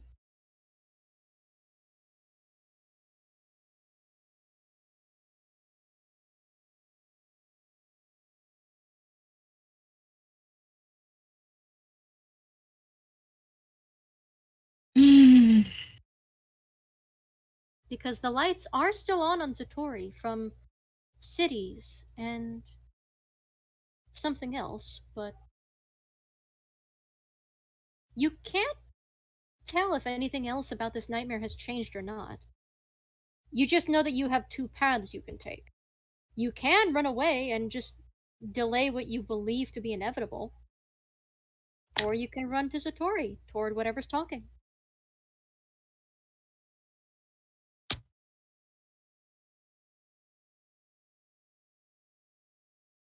They run to Zatori. You move, and it no longer feels like you're running on sludge. It no longer feels like ice or quicksand. You're running with the speed a shooting star should have. And you duck under it just as the head seems to move toward. And you run for Satori. And as you close in a shooting star arc, the feeling of the dream changes.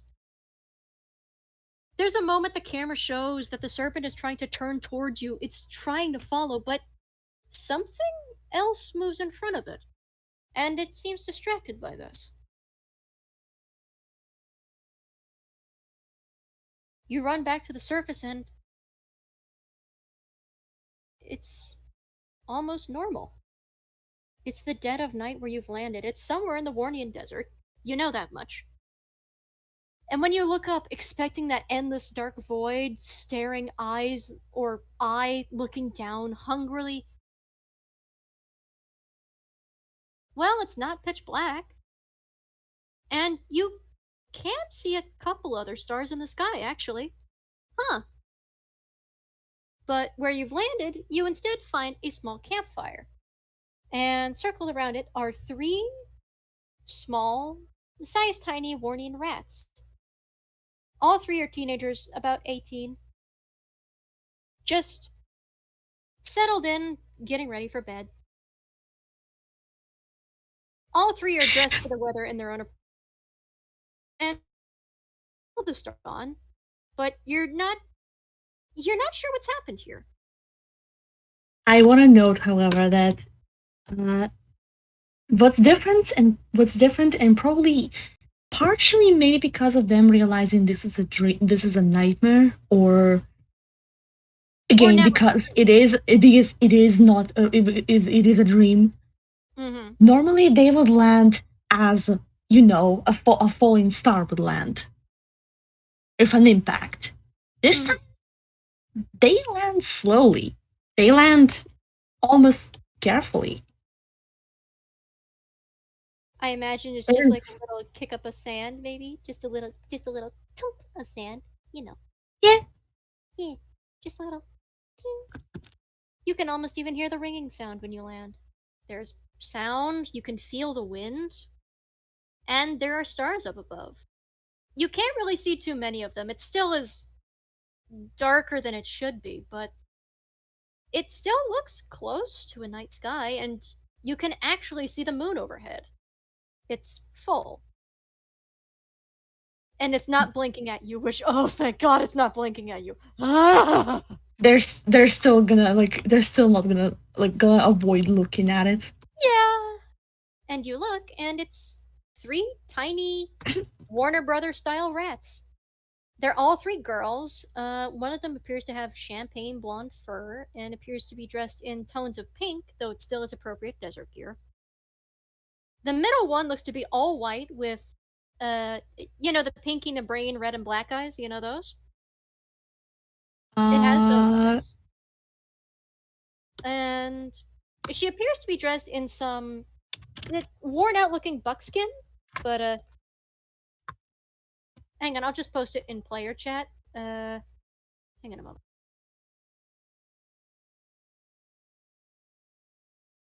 There we go. Yeah, no, this style of mouse or rat.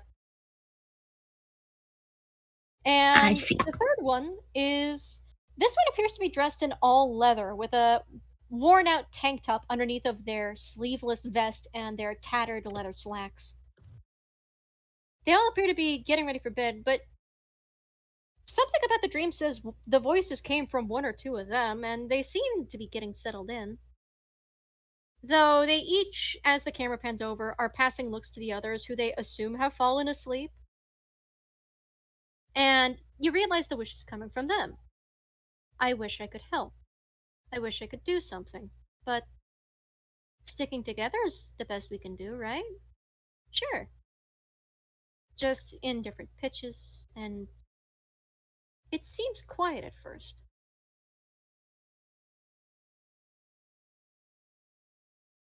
And then you hear it,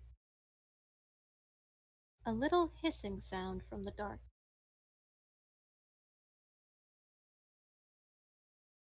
And in a moment,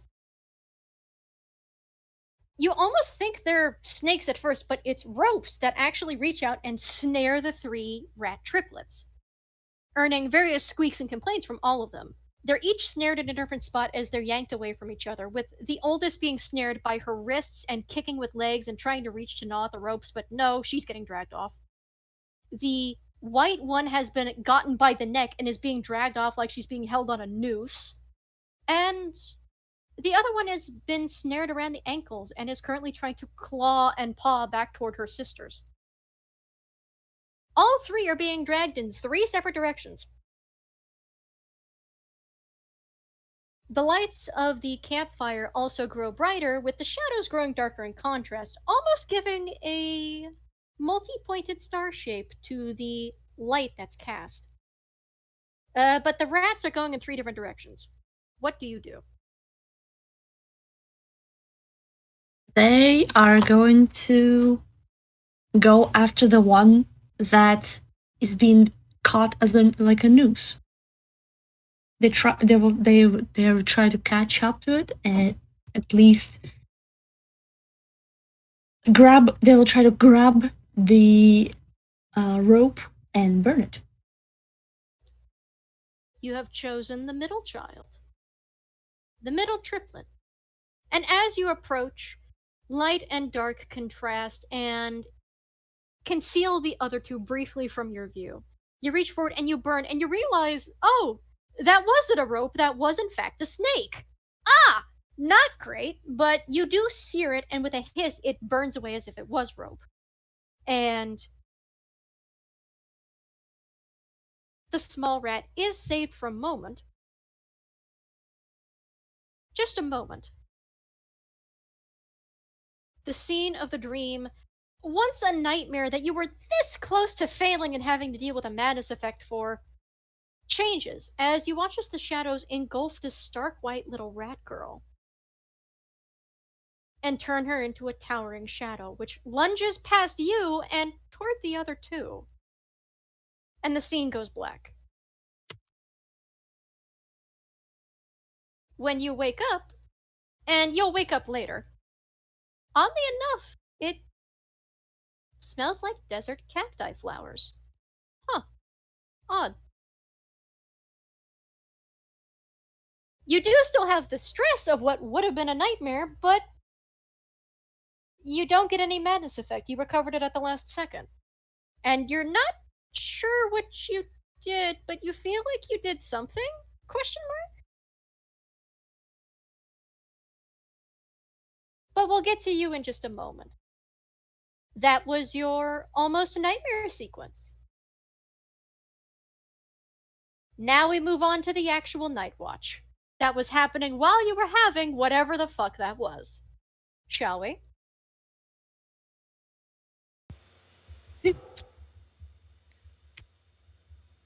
Also, I do want to Yeah, check in sure.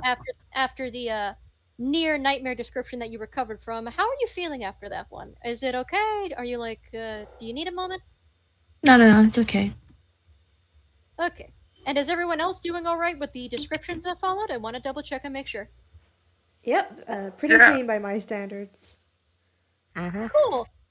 Not nearly as horrifically detailed as Otto's. And I say that both as a good thing and as a, oh, thank heavens you didn't fail that second wisdom save. Thank heavens. Huh. Also, I am just going to do this very briefly, but since Blue is not coming back, I did disconnect that from call since they like won't be going back to the microphone. That way there's no extra echo just in case. But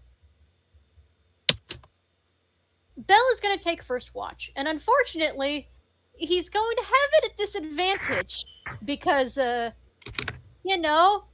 snow. I will add So, alarm will be cast No! again.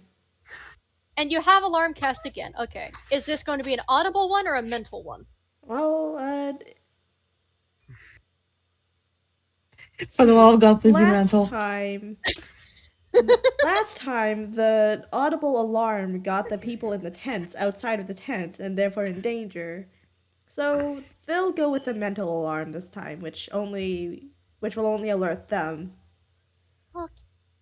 Also, as a comfort, just hang on. I'm going to move my headphones close and see if Sassy says hi. Sassy, say hi. Cat alert. Hell yeah, Cat Drake. Hi, Sassy. Cat alert. Huh? You too tired? Okay. Did you happen to hear her? Did you happen to hear her? Or was she too quiet? Afraid we couldn't hear her. Baby, it's okay. Oh, yeah, no, that was the sticker. I'm getting it. Don't worry. We're gonna put that somewhere nice and safe. Bell gets to roll it, unfortunately, at disadvantage, but he is going to use his part of the long rest to actually start attuning to the specific thing he has in mind, which is he managed to, in a previous FPS, he bought himself a barrier tattoo, a small one, in the form of a magical tattoo needle. How they work is nobody else applies it. You basically hold it to your skin and imagine how it looks, and eventually the needle disappears and you just get a tattoo. So he's spending it attuning to that and giving himself a shoulder tattoo while he's on watch. We're not going to question the logistics of it, but it's probably why he's distracted. And does he get a modifier to any of those? Let's check. I probably should have rolled. No, he doesn't. It's a pity he didn't roll a nat 20. That would have canceled out the 5. So, at least in the good news, he does successfully actually attune to it. So I need to pull up the little description for it for myself real quick. The bad news is he does get distracted from watch. So I need to see if anything happens or not. 12 plus dexterity bonus. So his AC changes from 13 to 15.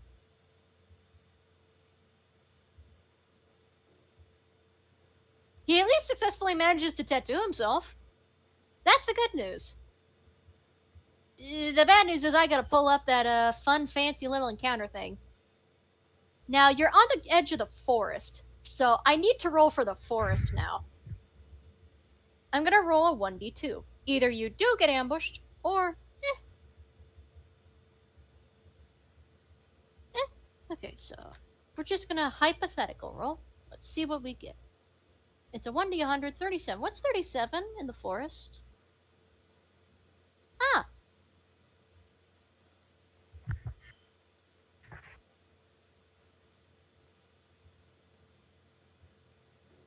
Nothing seems to get you tonight. There's no ambush. Well, at least not on Bell's shift. But as he kind of does get a little away from the camp just to try and not disrupt anyone with the sound the little tattoo needle makes, he does notice something, so he does sneak off briefly, and he finds an old stone archway. He doesn't even need a check to realize it's some form of elven in nature, but he just kind of looks it over while he's waiting for the soreness in his shoulder to go away because, still not a great feeling. Ow! And he passes under it.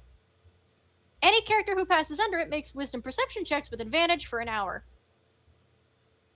Nobody else is awake to find this, so he actually just goes right back to camp and nothing happens. Eventually, though, he does, after, just getting his little bit of exercise and making sure the shoulder tattoo turned out as expected, he does politely tap Space Nomad for, hey, shift 2. To be honest, Though I think to be honest, I think Space Nomad would have gotten up early to Aw. tell Bell that he can go rest. They'll take shift early. Aw. And when you see Bell come back, first thing is, most of the disguise is still there. But you notice he's moved his night attire, so you actually notice he's tattooed his left shoulder to where it looks like there's a gloved hand holding it, and also holding a little mistletoe ball and some red ribbon. Oh, that is a very nice looking tattoo, Bell. Ooh. There's a moment he briefly balks at the fact you have called him Bell, and then he remembers, Wait a oh yeah, second. no. Wait, I forgot. Was I not supposed to use that one? I mean, you can if you want. Bowtie did say it on accident. Also, give me a moment. The cat wants out. Just a moment. Okay. Yeah. Never mind. I forgot which names were and were not in use. They would have said Scratch.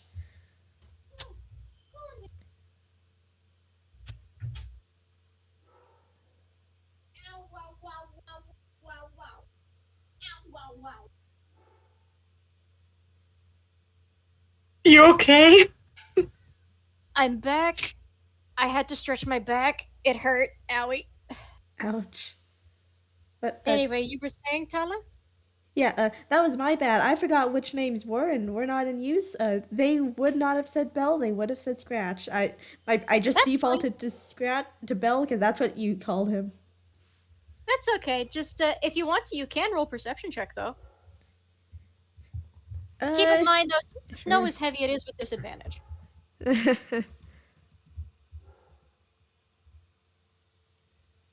Well, Yeah, that's a very tired-looking swan. But he does smile and nod at that, and he does actually give a little. Thank you. I was thinking about that actually.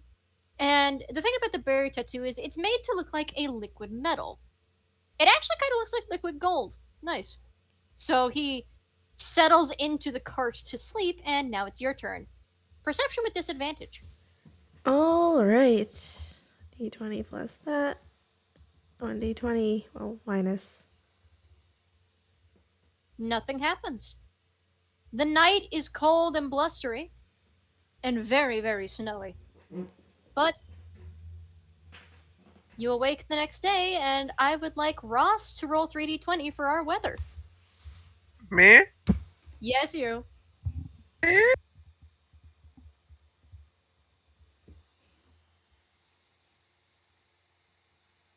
Okay. So, firstly, you have definitely entered the very cold winter temps. Autumn apparently got kicked out early. The wind is fairly decent. Let me pull up the high wind thing.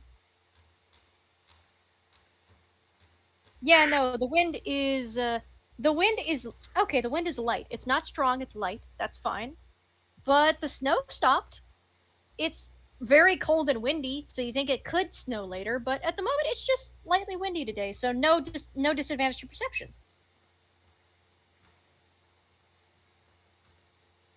As you're getting ready to move forward, and everybody of course wakes up on their own schedules, and Sunspot, you awake from your almost nightmare, but you somehow turned around into a dream and something else?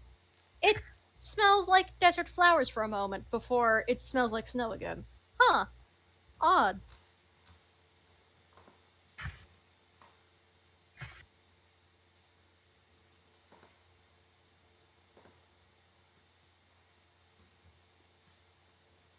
But for the most part, the weather seems alright. So, Sunspot, how do you react on waking up?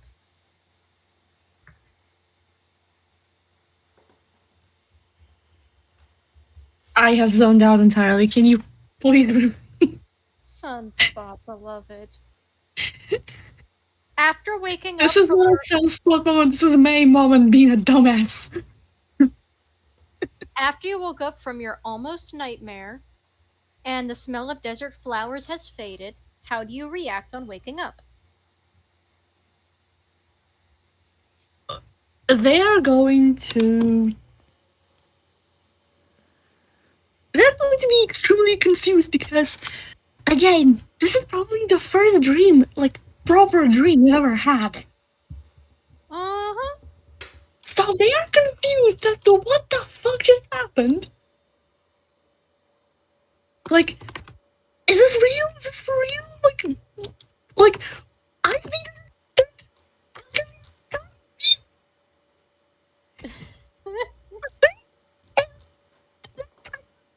You're cutting out badly. what?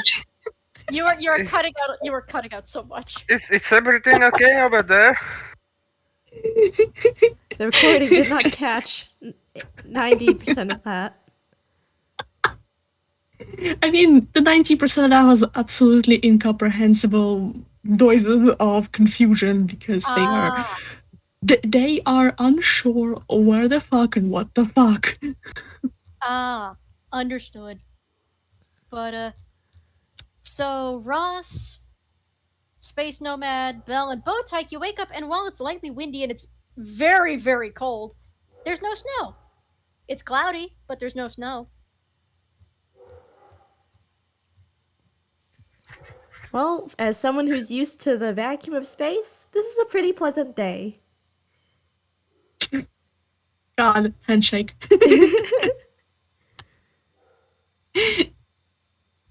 sort of nuts, though if anyone wants to insight check on him, they can. Also, his disguise looks much better today, so he looks much more like a convincing Black Swan than anything else.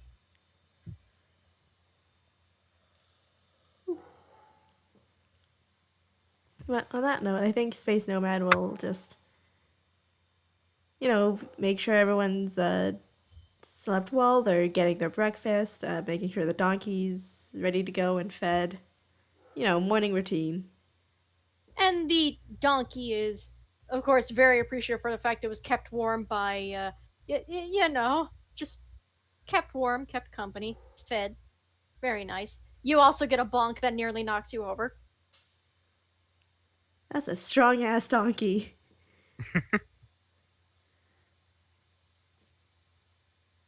But, yeah, the cart is about ready to go. If anyone wants to insight check Bell, you can, but otherwise you're ready to move. As Bell is just sort of, he goes through breakfast and is just kind of quietly ready to draw the cart on and continue.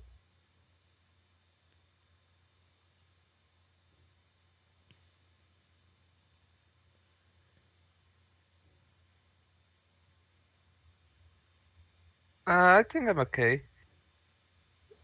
Yeah, All right, no insight check from Ross. Sunspot or Talon? Space Nomad is not Uh, the insight sort of person. If I don't, if I if don't, Belle looks physically okay, they aren't paying much else I don't attention. think I don't think Sunspot is currently in a state of doing any inside checks. Understood. Everyone Yeah, gets into the cart, packs up. yes. Rose ain't nosy, sorry. Hmm? What'd you say? Rose ain't nosy, like, you do you. Then the camp is packed up, fires are put out, and the cart moves. Instead of riding to Halloween Town as you normally do, you ride past what would be the normal trail. And instead, approach what appears to be a sizable old stone bridge. And you could see on the other side the coloration to the trees is significantly different from those in Halloween Town. But more than that, you can also see across the river. I would love if the dog didn't bark right about now. The ruins of an old military fort.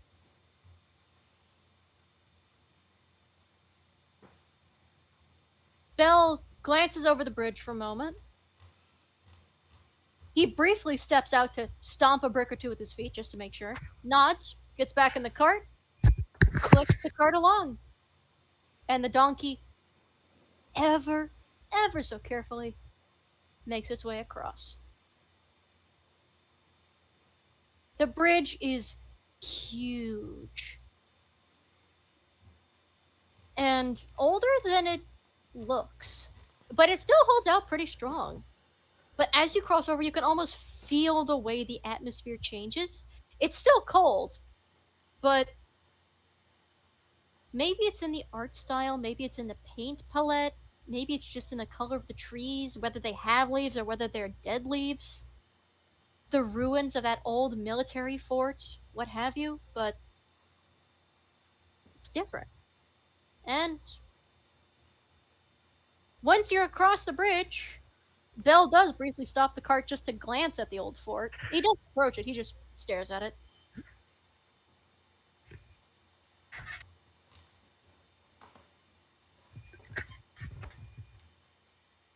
Do you all remember why I asked you to come out here?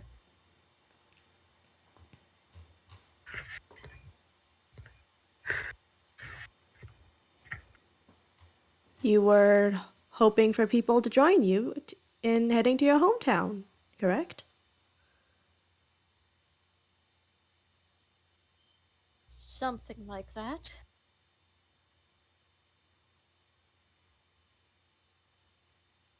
There was a vault beneath the town of Goldwyn that needed investigating, and only gave me permission to assemble a party to do so.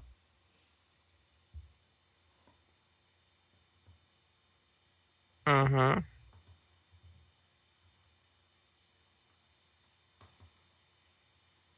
I just wanted to check and make sure. And without saying anything else, he is going to try and keep the cart moving.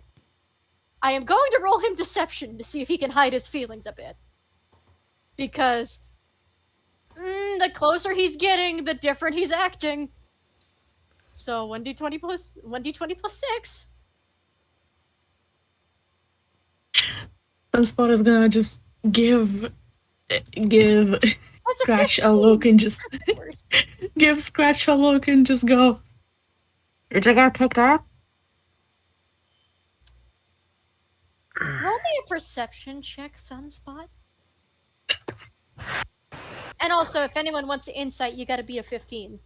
Yeah, sure, I'll see. Sure. Well, What the Space fuck is that Nomad's perception?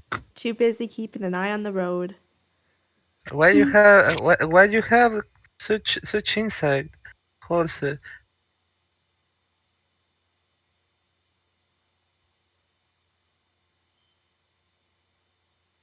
18. Hey!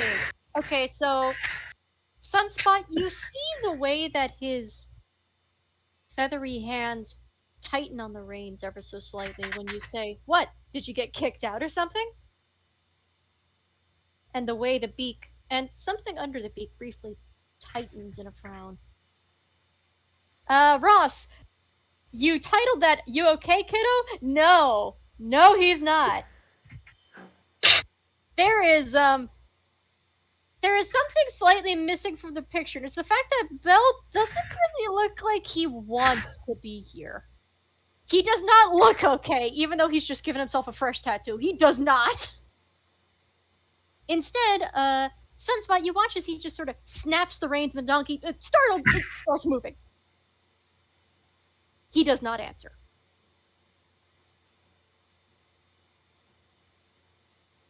Okay.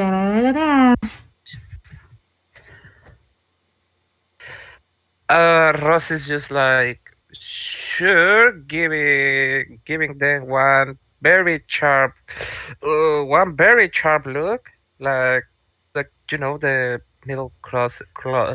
middle class in his eyes, but yeah, like maybe maybe there's something else than the bowl, but yeah, he's not going to inquire further, not to steal. He's just like, sure, like the most sarcastic sure you can ever hear. And you see a town in the distance. This is not Goldwyn. This is a different town. It's small enough you could really just call it more of a village or even just an encampment than anything else. The houses are small, made of stone and old pine, and the generally murky winter atmosphere does not help it look any better. But people are moving to and fro, bundled up in the warmest winter clothes they can. Clearly, there's fur for some, leather for others, hefty winter coats. And those that are less fortunate do the best they can with countless layers of bundled up light clothes. A few look at the cart in wonder as they're seeing, there's a rabbit in a suit, there's a horse in armor, there's someone in a whole suit with a helmet, and then there's the swan and the donkey. But eventually he The makes, child is the most normal of them. and the child is the most normal there. And he stops at the inn, and you've passed by a sign that says the town is called Allswell. And I'll type that out here. Just give me a second. So,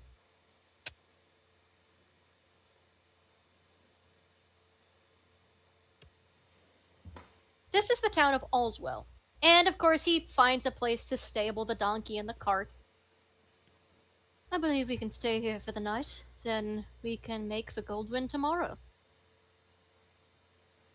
And Sounds he like a goes right plan. into the inn. He goes right by everybody, right into the inn.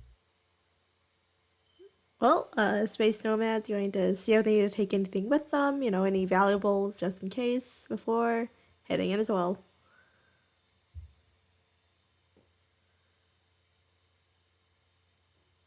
And do Ross and Sunspot follow? Because Bowtyke follows, though she looks a little worried.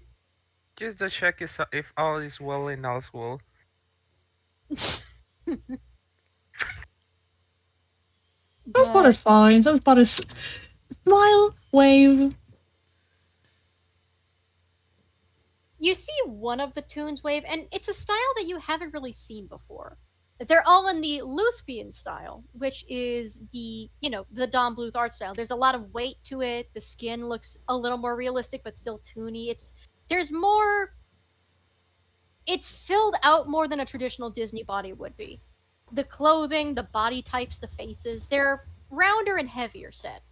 But one of them is just one of the children that do wave excitedly gets hurried away by what appears to be an older sibling or possibly a sitter of some kind. A few of the others just kind of watch from afar. And as you follow in, you can already see Belle's already passed off the gold that Ollie loaned for the sake of instays, and he's gotten the keys. He's just heading upstairs. All right, Space Nomad's following. It's a fairly standard inn. It's made of more stone than wood. It has a chandelier here and there for lighting, torches along the walls, and tables for drinking, and also for food. There's a bar, but there's not a lot to it. There's a couple of animal trophies you note. There's obviously the horns of something that could kind of be considered moose, and clearly the skull of a monster sitting somewhere on the bar counter, but he just walks right past those. I'll be back in a second. Give me a moment. Okay. Well, Nomad just keeps on following. Yeah, so I'll do Sunspot. Sunspot maybe like looking around curiously.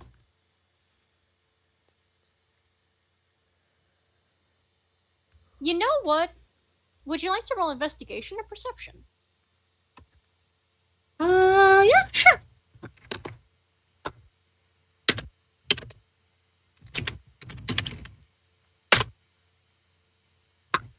Are you kidding me? Perception or investigation? Perception. For the most part, you notice that, firstly, you draw an immediate attention to yourselves with your out of place art styles and bright colors, but there's no judgment in that, at least thus far. It's more curiosity, and in a lot of the older folks, a tired look of, oh, here we go again. Which is clearly look of people who've dealt with too many tourists and are like, fuck off, fuck off, fuck off, please. But there are a couple things you notice.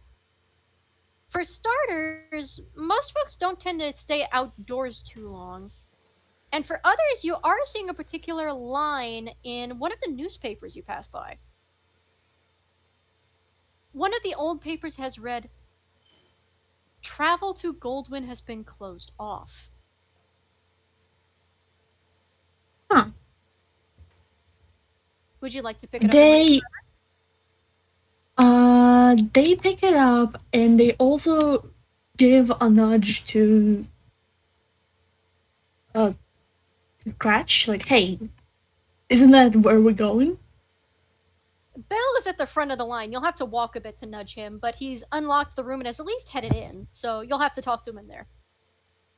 Yeah, they kind of snatch the paper and they follow Scratch like Scratch. It takes him a minute to respond, and then you finally tug at him. He goes, "What?" They kind of shove the paper under his nose and just like, hey, where I go? He snatches the paper, slightly grumpy looking, and then opens it, and then you can see the way the brows furrow and the grumpiness just leaves. You doing okay, Gambakuga? Yes. Do you hear me? Yeah, I can hear you. Yeah. Like, if you hear me like doing, it's because I'm warming my hands because it's so cold. Aw. Oh I wish I could let you. I wish I could let you borrow my weighted blanket. I'm sorry, It's okay. but He looks it over, and you can hear him kind of quietly read it out loud. Due to an unprecedented anomalous development in and around the town of Goldwyn, any travel to and from the town has been closed off until further notice. Interviews with any of the guards that were stationed outside the town at the time of the development of the anomaly have concluded that something appears to have developed from within the town and outward and has otherwise closed the town off with strange field. Most citizens have been warned against touching, interacting with, or even approaching this field for fear of something happening to them. And notice has already been sent to the Queen of the Alliance to try and send a proper royal guard to investigate. Guards has well been notified to try and turn tourists and other investigative sorts away from the scene so that royalty may deal with it properly, and so that the scene is not tampered with or worsened in any way. The last time anyone heard from anyone in the town of Goldwyn was 3 weeks ago, when a letter came out talking about the fact that neighbors were starting to disappear. One of them recalled in the letter that one of the houses felt vacant as it had been used as a tavern, and yet they woke up to find none of the guests. He just kind of brushes his thumb over his spine. He doesn't read the last part of the sentence, but the last part of the sentence reads, just that the TV was left on. And he folds the paper shut.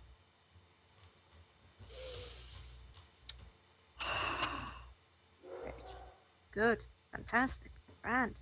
Fucking grand. Hmm? And he just reaches up and pinches the bridge of his beak. Oh, Or the what bridge is the of his matter, nose. Scratch? Nothing. Nothing's the matter. And he's just going to toss the paper back to Sunspot. If you excuse me, I'm going to go outside and have a smoke. And just nudge right past you.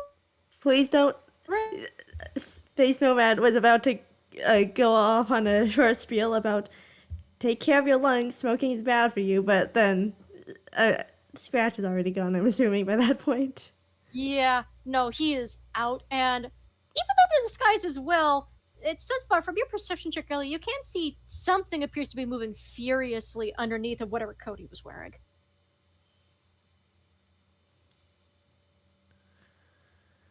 Bowtie just kind of looks between you and goes,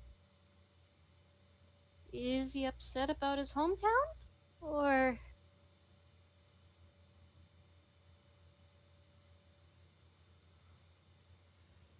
should one of us go check on him?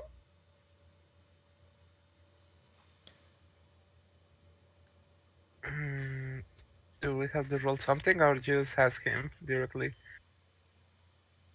This is a between characters thing. You're deciding if anyone wants to go talk to him or not. You don't gotta roll shit.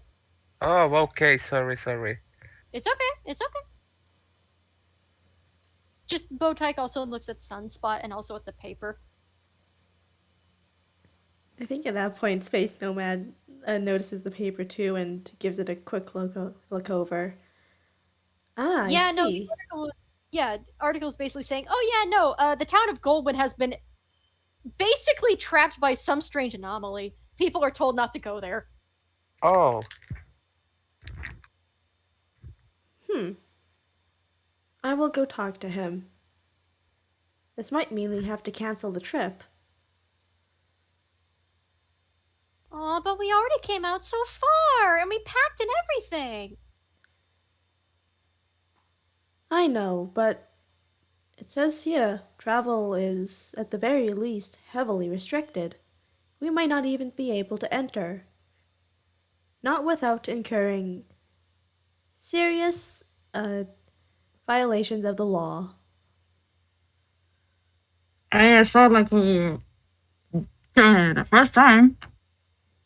That is not a good attitude to have. One. And that Space Yeah, Nomad. better. okay. Uh, the horse is gonna be nosy for once. Based on the past check he did on to see if the kiddo was okay. All right, He's so gonna. Ross and Space Nomad are gonna go then? Sounds like it. Sure. All right, so Sunspot, you get to stay with Bowtyke in the room while Bowtyke is just investigating the room you got for the evening. But uh, Space Nomad and Ross, you head out and you don't find Scratch at the front of the tavern.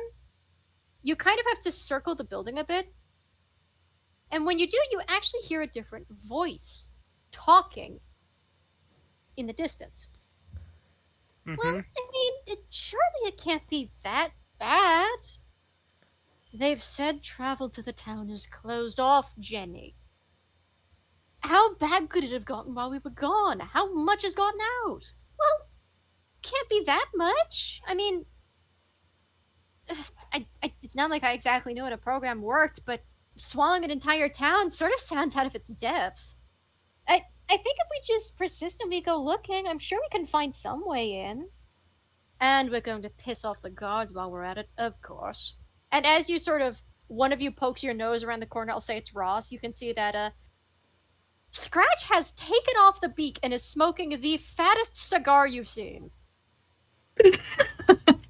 And yeah, his face does look a little strange without the beak. He's got a sort of flat mouth with lots of sharp teeth and this big ol' nose that's just drooping down, but then there's the lady next to him, who's wrapped in all sorts of dark colors that are befitting for the winter season, including one that helps conceal her hair and part of her face. And she's just sort of floating there, leaning against the wall. Mm-hmm. Do they notice Ross? Or he's just like peeking, like without any consideration at all? I don't know. Why don't you two roll stealth and find out? Okay.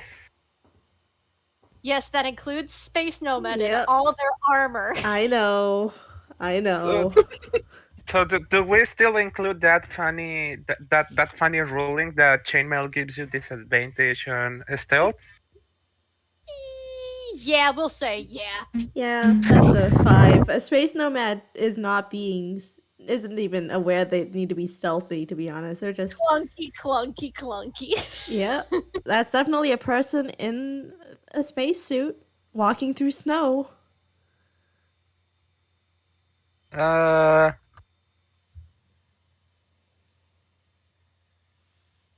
14.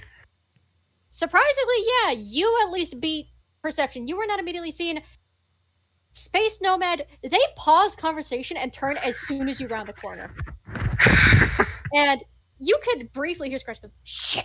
As he actually kind of hurries to try and tuck the cigar side and shove the beak back up. But the lady actually holds his hand down for him and goes, no, hang on a minute. It's one of your buddies, right?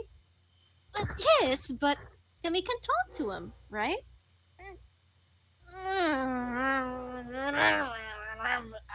Yeah. Okay. The other one got busted, so no use in having. Rose slightly approaches, saying, "Hey, hope we're not interrupting anything." No, you're not interrupting anything at all. Hi, my Hello. name's Jennifer, but you can call me Jenny. And she actually holds her hand out for a shake, and it's delicately gloved. Greetings, Jennifer. Call me Rose. And he, of course, takes the handshake. Oh, And I Ross, that's such... am Sorry, she was just gonna say, Ross, that's such a sweet name. And you? I am space nomad. How do you Please. know our friend Scratch? Oh, well, she kind of glances back, and the bell seriously looks like he's debating whether to put the beak on or not, but he's turned his face away from the others. Well, we're... Could you give me just a moment? And she just kind of floats back over. Can I please tell them... Mm, look, we've already gone this far out on the trip. I think the least we can do is give them a little context as to the assignment. Don't want to be blunt, but we'll find sooner or later. So, consideration means that it has to be sooner. They are right on that. I know. And he just sort of, he finally just pockets the beak and turns, and he puts the cigar back in his mouth, and, yeah, no, that is not the face of a swan. That is not feathers, that is fur. There is a scandalized gasp from Space Nomad. That. Oh, Do you know how unhealthy that cigarette is? if you try to pry this cigar from me, I will eat your arm. That would do horrible things to your stomach and gut health. Listen, I think a pipe is more classier. Ahem, That is uh, also bad. Oh, I also think that such revelation is quite it's quite the tamest thing we are going to have we are going to have in this trip, but don't mind me, I'm just pessimist. yeah, and he just sort of, he blows a few hot smoke rings into the cold air. Look, there's a reason we're going to Goldwyn. I thought I'd made part of it clear when I first assembled the group, but it would appear not. Several months ago, before I joined EGAD, apparently I visited the vault that was underneath of Goldwyn. And I apparently came seeking. And he points the cigar to the lady. Miss Jenny here. The genie. And she gives a wave. Hmm? If you, by the way, yeah, if you want to roll an Arcana check on Genie, go ahead. Sure thing.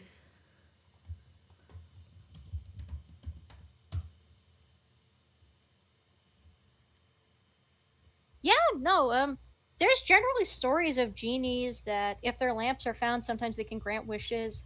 Some genies that twist those wishes around on people. Some people, and some of them that are happy to grant wishes, and some that just misinterpret them. It really depends on the type of genie you find. There's a lot of them.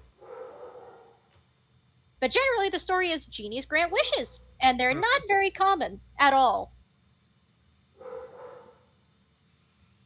Except she doesn't have blue skin, so you either she's disguised or she just doesn't look like a normal genie, Mm-hmm. or at least a normal djinn.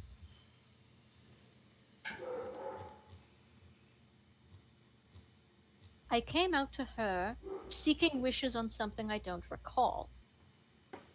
I got down to the heart of the vault and I found her, but apparently my wishes weren't granted for. What was it? One reason or another? Well, the first one you tried to wish for enough power to defeat someone called Kahia, but that got rejected, and when I tried figuring out why, it said you already had that power, which you didn't really seem too pleased at. And he looks unamused at that and takes another drag of the cigar. I see. But then some of his. Do you want me to call them minions or servants, or minions works? That word feels better. Some of Friends. his some of his friends got into an argument and got into a little cartoon fight. You know, the kind where you turn into a ball of clouds of limbs that's just tearing and biting at each other. And they see there were some traps around the vault that they were supposed to be keeping inactive, and when they were bouncing around, they hit one of them and hit him with it. He managed to teleport away from it, and I followed him, but he passed out in transit, so I had to teleport him somewhere else. When we got back, he was colorless, voiceless, and his head was pretty much empty. I've been staying in the little doll head he's had, the one he picked up out of the trash. Mm-hmm. But since he didn't remember for so long and I didn't want to overwhelm him with memories or cause him to break down possibly, I just tried to help him get by until eventually he found EGAD. And he's been getting bits and pieces back, but well, we might have found something else out. Apparently not all of me left the vault. Uh-huh. According to some insights brought about by a pernicious creature, part of myself was trapped in the vault when I left. It had apparently gotten sucked into the television trap that had struck me. and apparently is now sitting there along with other trapped souls, taking the form of a younger me. We'd also found out from that apparently the program, for some reason, was starting to reach out and drag more folks in, and we may not have closed the vault on our way out, which, yeah, I was just trying to teleport away from the searing agony of being hit by a tractor beam of white static, so you can't really blame me. And now we've found out from the paper that apparently something has happened to the town altogether. So that's going to be great. And that's not even going into the fact you said there were other things you didn't really want to go back to the town for, not that one. We're not going into that. They just need to know the necessary bits, and the necessary bit is the vault has a part of me that's missing. I'm getting it back. Nothing else matters. Not even the town? Not even the town. So, do you think everything is tied with what's happening right now? It's most likely that the anomaly that's been reported in the paper may be related to whatever was starting to drag people in from the imagery I saw. If that's the case, it may be related to the vault.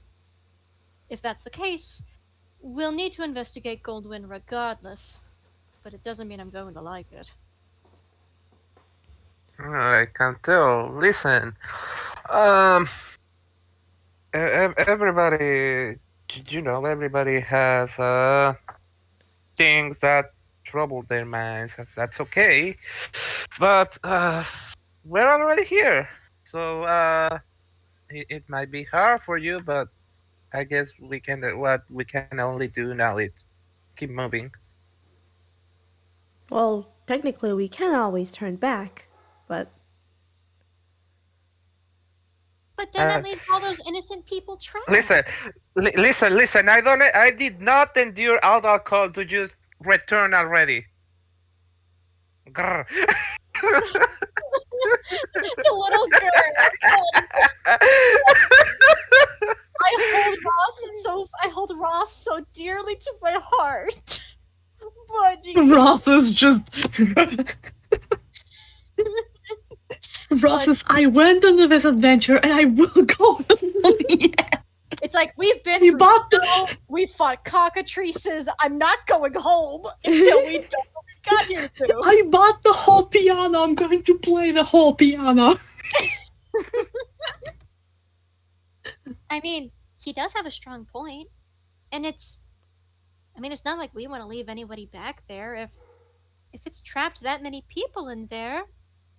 Bell is not answering, but he does have a look that is somewhat agreeing with the point. But clearly there's something else there that would require an insight check. He's just not saying anything else. He's just still smoking. Smoking angrily. Oh yeah, smoking very angrily. He is not happy to be here. He does not want to be back in Goldwyn for fairly justifiable reasons you'll find out later. But either way, there is I guess there is another thing. Because you said sooner rather than later. That part of himself that got trapped. Scratch? That's what they called you, right? Do you want to say it? Or, do I have to? I mean, it's better than them finding out later and, stabbing you. Not that I think they would, but. And he just rolls his eyes and he takes off a hat. But, oh. And underneath the hat is a pair of pointy ears and short horns. If you would like to, you may roll either an Arcana or Religion check. yeah, sure, okay.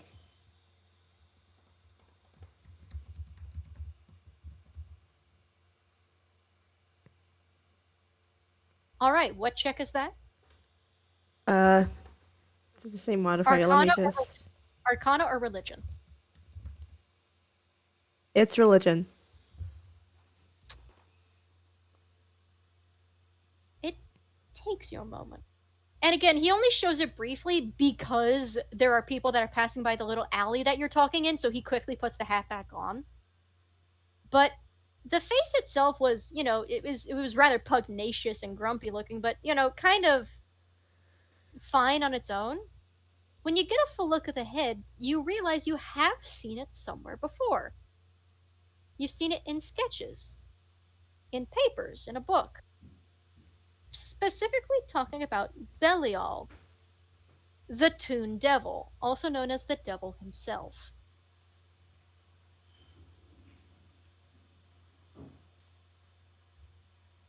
I could give you more, but do you really need more at the moment?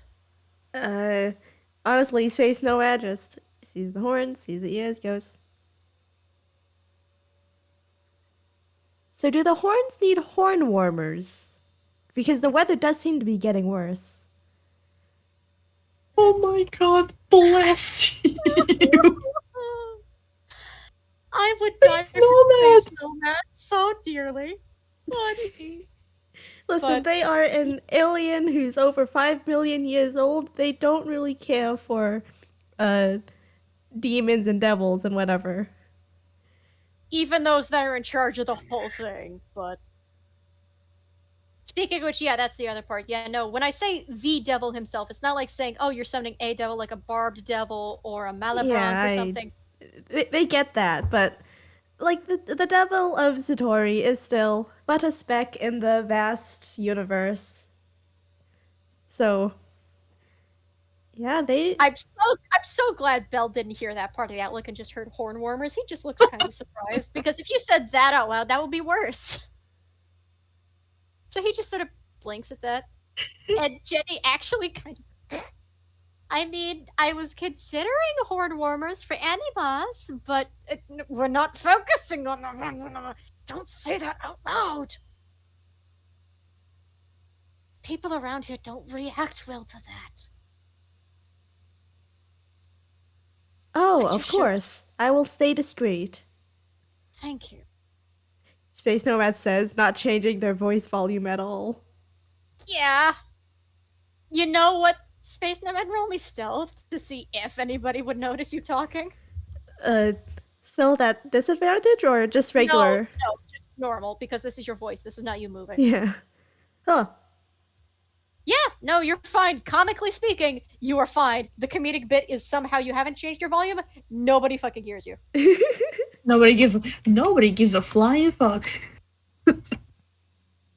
Look, they just want to get home and out of the snow. They couldn't care. Yeah. And there's a moment where you could see those golden eyes are kind of staring as if looking for any doubt, but eventually he just sort of relaxes. He pulls the cigar back out, breathes another smoke ring nearby.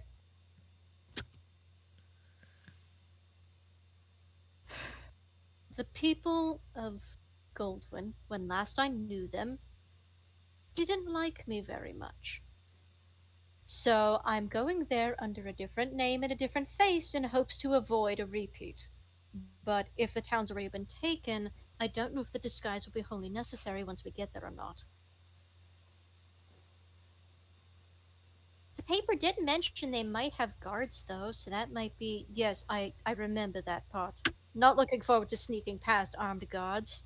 Especially not royal guards. And he gets a brief look like he wants to hack a hair, but like, ugh, royalty again.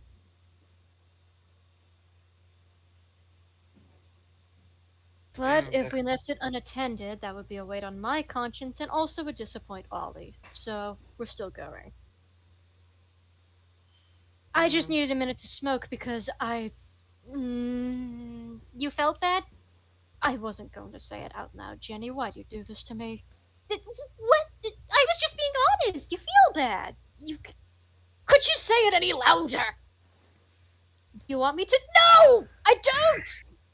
I don't! He just kind of takes her by the shoulders very lightly and goes, I would love it if you stopped saying it! Please?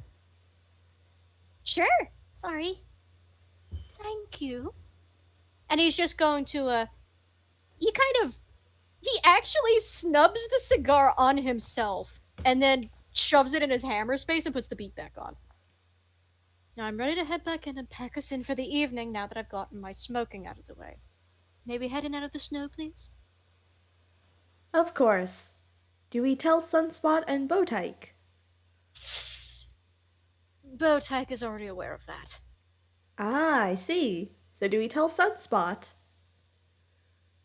If you want to, I just want to unpack and lay down on a bed. And he actually does just sort of start ambling toward out of the alley, just like he does look a little tired of sleeping on like bags and floors and dirt. Oh, wait! Before he goes, Uh, I just want to listen. It's now. It might be hard, but it's better. It's better because doing nothing, I guess, fixes nothing. You'll be Suppose. okay. Roll persuasion. Uh, Just roll persuasion. Let's see. a mouse 0.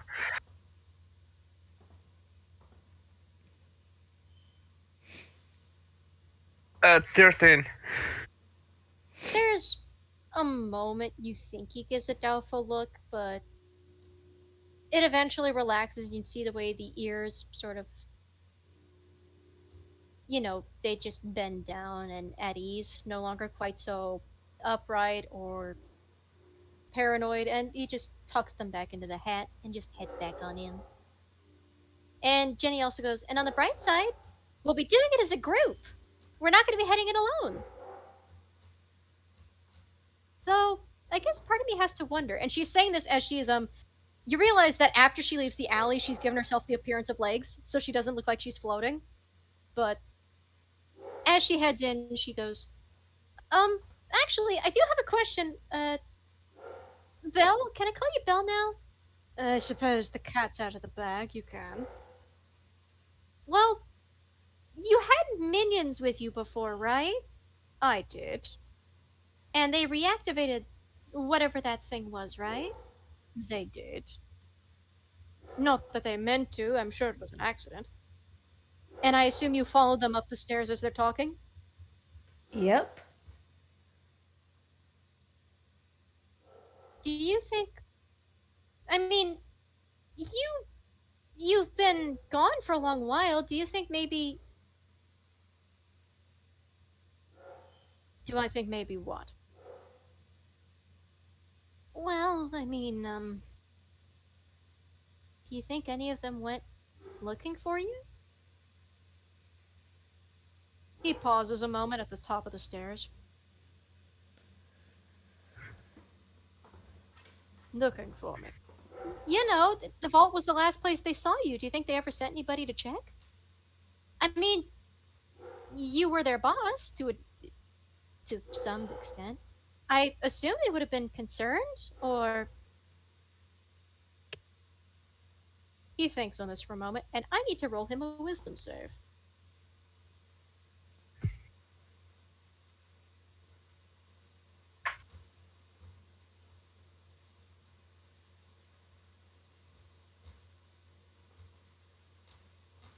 I mean, maybe? I mean, I'm not entirely certain who would look for me if I went missing, but there's always a possibility. Do you think maybe we'll find some of them there? She says it in a way that you think was meant to be an implied comfort or a hope, as you can see by the way her eyes look in her sort of veiled situation. Belle's face does not look comfort. Sort of hurries back to the room. Belle? Belle asked it. Oh, did I ask the wrong question? Oh, and she just sort of hurries after him back toward the room. And Sunspot. When the others get back to the room, there is a new lady with them. A very pretty lady, all veiled and covered and wrapped up for winter. Sunspot probably is probably is playing probably is going to play with Bowtie. Aw. Yeah, I'm imagining they're like comparing tricks. Like Bowtie is trying to do the endless handkerchief trick and it has accidentally pulled out and it has like Yeah. the paper instead. Oh, it's in here somewhere, and she just rips off the toilet paper and just reaches in the bag. I'm gonna roll hammer space to see if she can do it. I know it's in here somewhere. Aha! And she actually does pull up. There it is! The start of an endless handkerchief trick. Hey! There's an applause. And then Sunspot is starting to see a guy to see to see people entering, and it goes, hello there. Oh, Hello, hi! I Suns. don't believe we Yeah, continue, Space Nomad. uh, hello, Sunspot. This is Jennifer, also known as Jenny. And she just gives a little wave. Hi. I don't believe we've met, but and she actually just kind of sneaks over to the bed, and Bowtie makes a little room for her. She just kind of, I'm magical. Just keep it quiet, okay?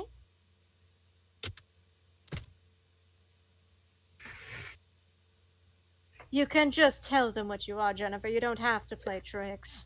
And that's just Belle tiredly moving to just flop over onto a bed.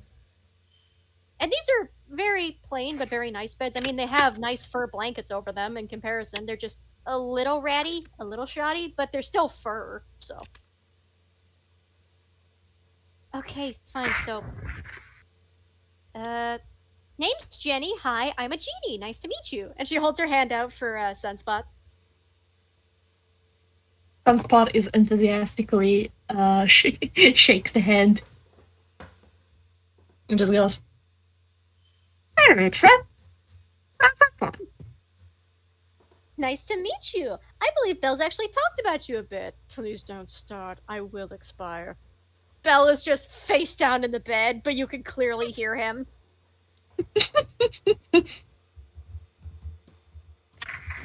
So, we had to have a discussion about the newspaper, and we're still going to be going to Goldwyn. Not just to help the people there, but shoot, I had a script on how I was going to say this to you, and I've completely slipped the lid. How...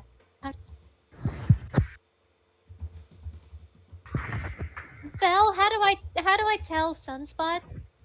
Just don't tell them loudly, and you're fine. He's just holding up a single finger before just continuing to be buried in blanket and fur and bed. All right, Sunspot is probably at this point is doing a double take, just like they're like, wait, what? Where are the feathers?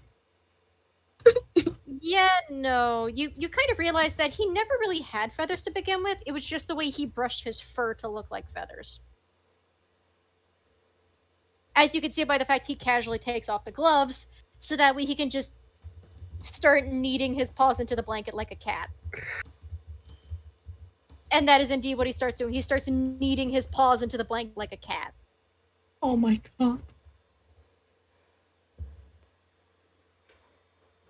Look, he's happy to have a bed, alright. He is happy to have a bed. Yeah, Sunspot is doing a double take and just like, what?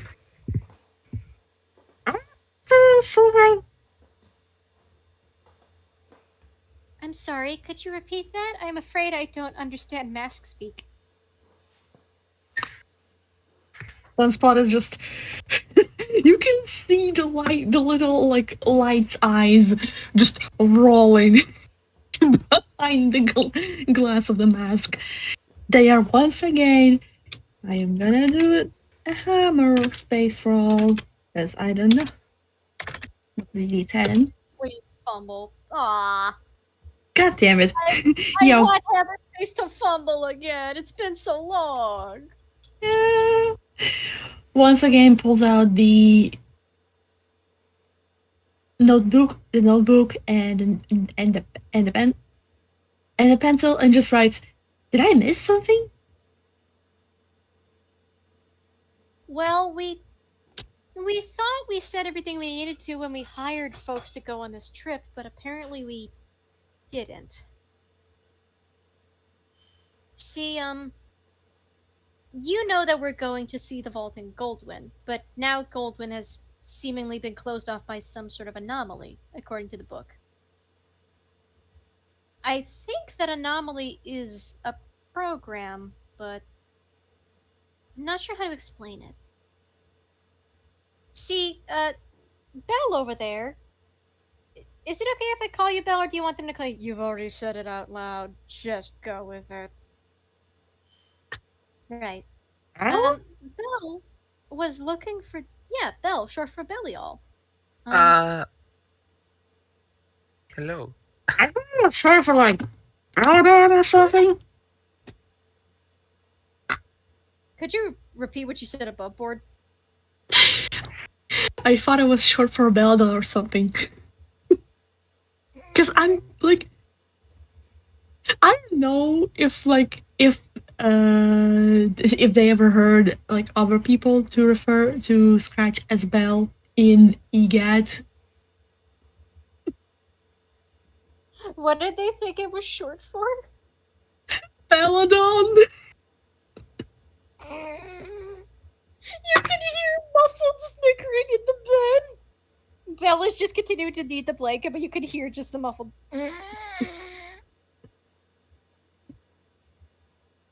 No, it's no. Um.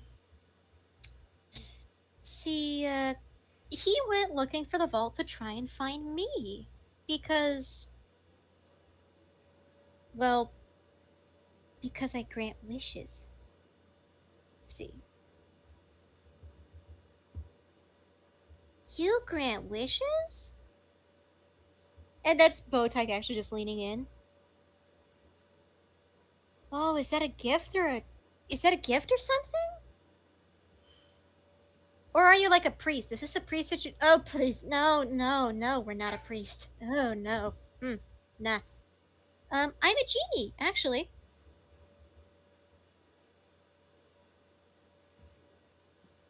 But also since you heard it, you can roll Arcana if you want. But well, one of his friends at the time started a fight with another one of his friends, and they got into a dust cloud, and they activated one of the little um floor panels, and they hit him with the TV trap. It tried sucking him in, but he managed to get away. I had to help him get somewhere safe, but when he came to, he was well, I believe you Sunspot, I believe you remember how he was when he first showed up, how he couldn't really talk and he was missing all his colors and that. Sunspawn is just sits there for a moment and then just goes, "Oh, what? Yeah, I he heard was it's like I don't know, 2 days. I thought it was glad like yeah, better." it actually used to be a lot worse before he got to EGAD, so I think you guys really helped. But we found out from somebody else, some weird guy called Chaos or something. And she says that even fully well knowing the guy, even having talked to the guy several times over that FPS, that apparently when I mean, he it's not nobody escaped, like anybody here knows. yeah, if you want to roll religion, go ahead. She did just say chaos outright. If you want to roll religion, go ahead. Yeah, sure. 16. Oh yeah, no, she just casually mentioned talking to the god of chaos. Don't worry about it. Well, God of disorderly conduct, god of anarchy. You know, chaos. that just sounds like I'm regular tune business. I was not expecting a high roll. Sunspot is clueless. It sounds like regular business. Meanwhile, Sunspot has the little hamster in their head running circles. They are not running in the wheel, though. They are running in the rest of the cage. But, This is but Sunspot's brain right now. yeah, buddy. But There is so many things that happens right now. Constant. basically, not all of him escaped the vault. Part of him didn't. Part of him kind of got trapped in the TV. And we're going back to get it. And I guess since the newspaper says it, we're also going back to, I assume, save Goldwyn from. Uh, from. And she actually trails off a bit and just looks at her hands a bit. If you would like to insight check her, you may, but she's certainly not showing an expression. She's just.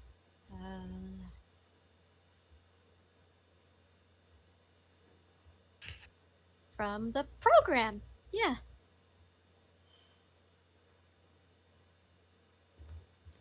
You know what? Sure, I'll do an insight check.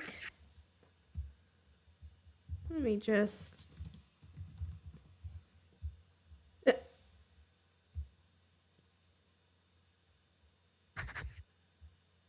Oh my god. Yeah!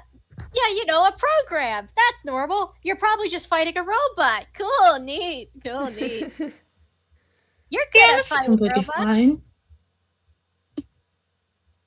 May, if you want to roll what Totally you can, fine. because poor Tala, poor Space Note is just like, oh, you know, a program? Like a computer or a robot? Yeah, no, you're good with those! Cool! I can beat one up.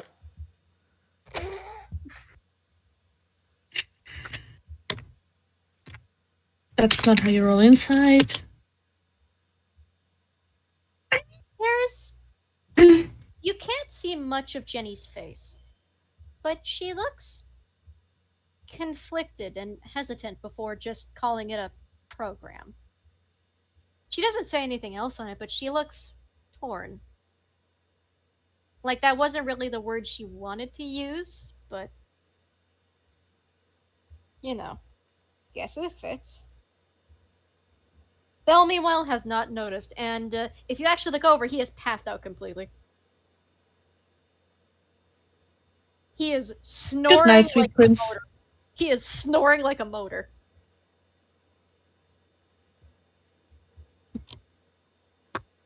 Someone put a blanket on.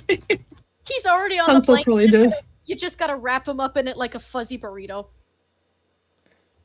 Space Nomad probably does do that. You know, gotta stay warm in this weather. He just gets wrapped up, and you realize that snoring is, yeah, no, he's just snoring outright. Oh, no, wait, that's purring. He's purring. He's not snoring. Oh, he's purring like a motor. Oh, buddy! That's also the loudest purr you've ever heard. Holy shit. But, yeah, no, Sunspot, yeah, you do see that Jenny looks conflicted before calling it a program, but she doesn't really. She doesn't try to focus on it. She kind of tries to distract from it some. But, we're gonna go back and we're gonna set things right, and we'll get things figured out from there. It's probably not gonna be that easy, but that is why we asked permission to hire a proper party of other EGAD members. Because if we went back alone, it probably wouldn't be as easy.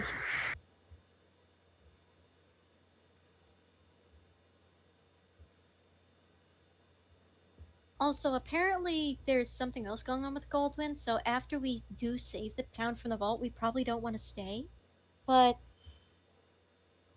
I just think he doesn't want to talk to his old classmates. And she just whispers that to Sunspot while Bella's knocked out cold and can't hear her. Sunspot just nods profoundly. But, that does mean we may have to dodge some guards. Are you alright with it? Ooh, are we breaking the law? Jenny looks at her and goes, do we have to break the law? I mean, we're going to have to if we want a chance to get to Goldwyn. But we also don't know how many they might have stationed, if they have folks stationed, so it's worth it just to investigate. We should still probably rest first, that way we can get packed up for the trip, because we'll be able to get there by tomorrow. And hopefully the snow will lighten up by then. You hear a sleepy little hopefully. Before Belle passes right back out again, just sleep talking.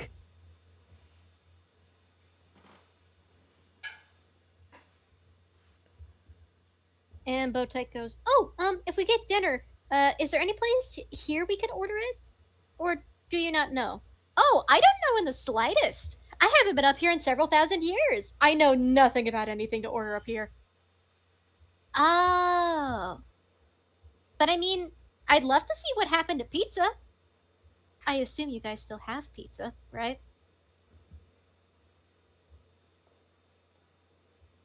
Pizza still exists.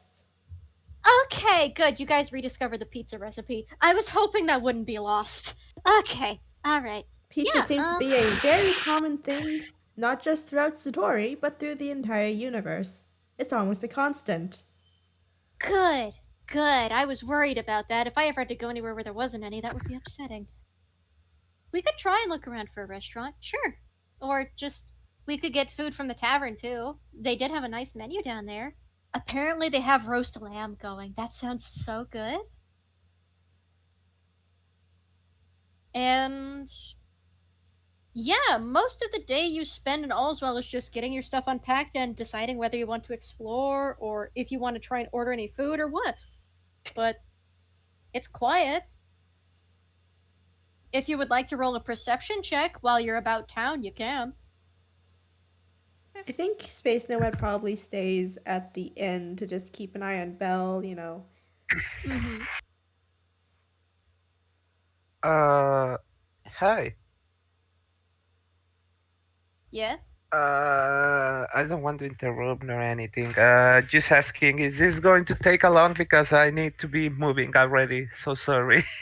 Oh, no, we're about done. We're about done. It's just we're about done. Okay. But,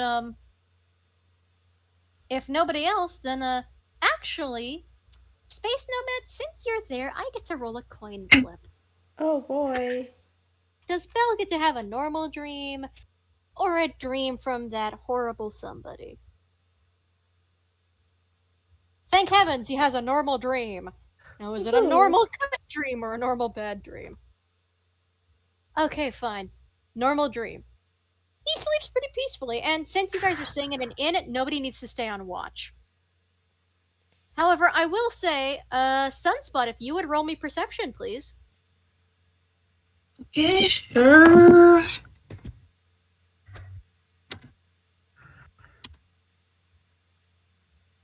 I think it's +1. Yes, it is. You 13.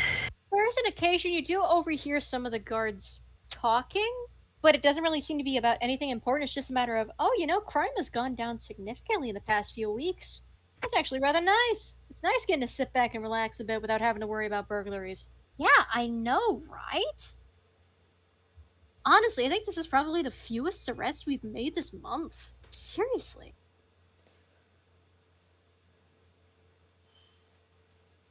And that's about the gist of what you overhear. The rest of your long rest goes accordingly, and you guys don't have to expend a ration since, you guys ate at the inn and slept. Nobody has to stay on night watch, and eventually, the next day, I'll roll the 3d20.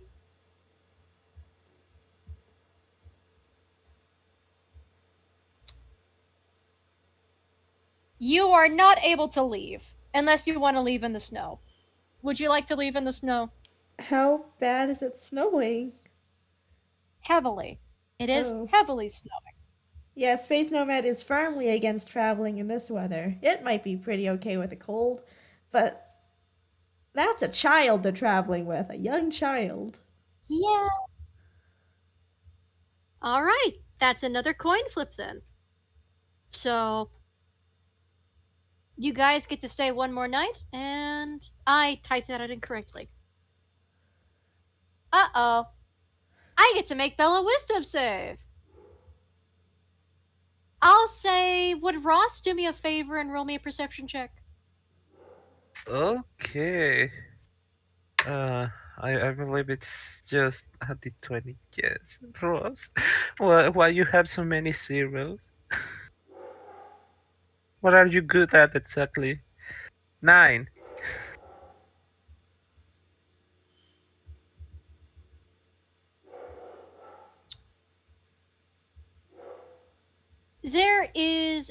I need to pull up the spell's description real quick, actually. Give me a moment. So that is the dream spell.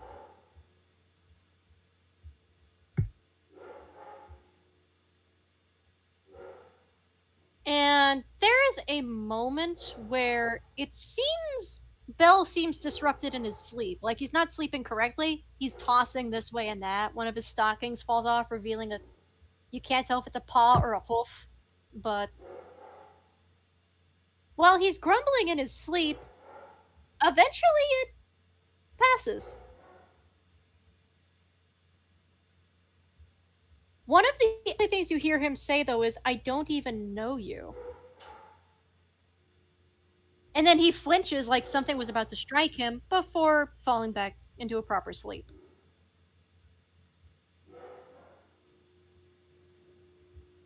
Doesn't look great, but he's passed out, so shrugs.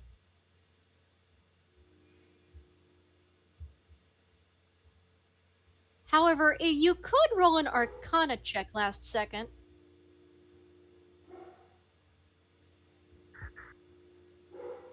Just an Arcana check.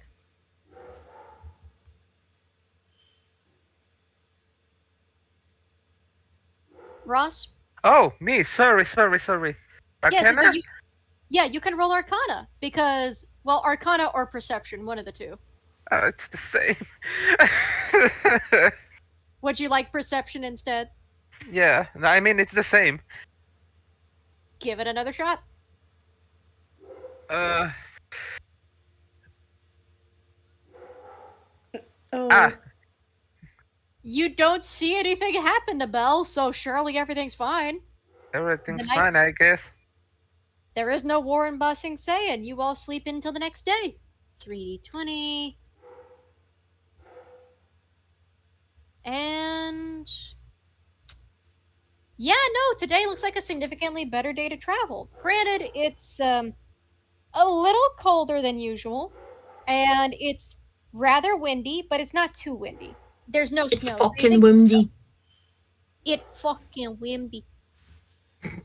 But this is just a traditional fall day for you, so you are able to pack up and finally get the cart moving. Bill, of course, adjusts his disguise accordingly, and you leave the town of Allswell. Let me pull up the map, and we are getting close to destination.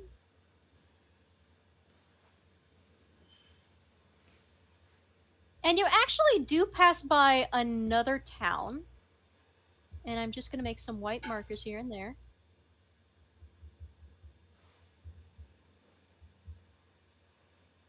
There's a marker, and we'll say there's a marker. You pass by another town where you kind of roll on by the town's sign so you don't see the name of it. But you do actually see the guards are moving a bit more, so Bill does decide to station the cart somewhere and just pick up his things and leave the donkey at a tavern. He gives the donkey a pat and goes, "We'll be back. It's all right." And then takes what he needs to and heads off into the woods. wait. Why is he? Because he's trying to sneak in past this point, he's leaving the cart. Oh, okay. So Nomad follows up behind then.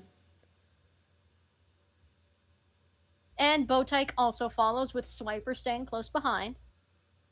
And you head into the woods. As you're passing by, you do notice a couple of signs, but you would have to roll a perception check to actually spot any details. If anybody wants to roll perception before you leave town, you can. Sure thing.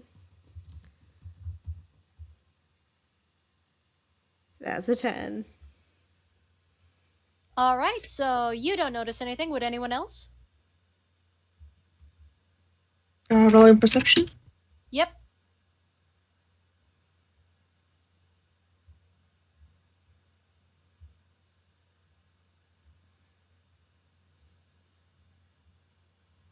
You notice absolutely nothing. You're more focused on the fact that these woods look spooky as hell than anything else. towering Yeah. trees with branches that look like they're reaching out or reaching upward toward the skies. Over 100,000.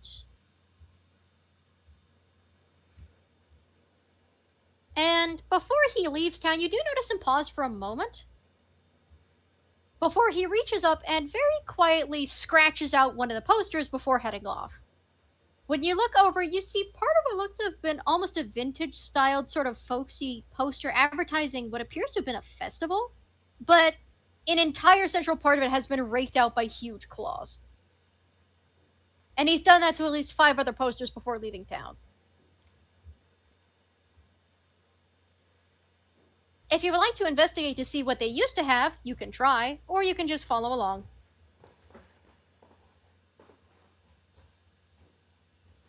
Yeah, sure. Space Nomad's a bit curious what the property damage is about. Investigation, Investigate. you said? Yep. Alright. D20 plus that.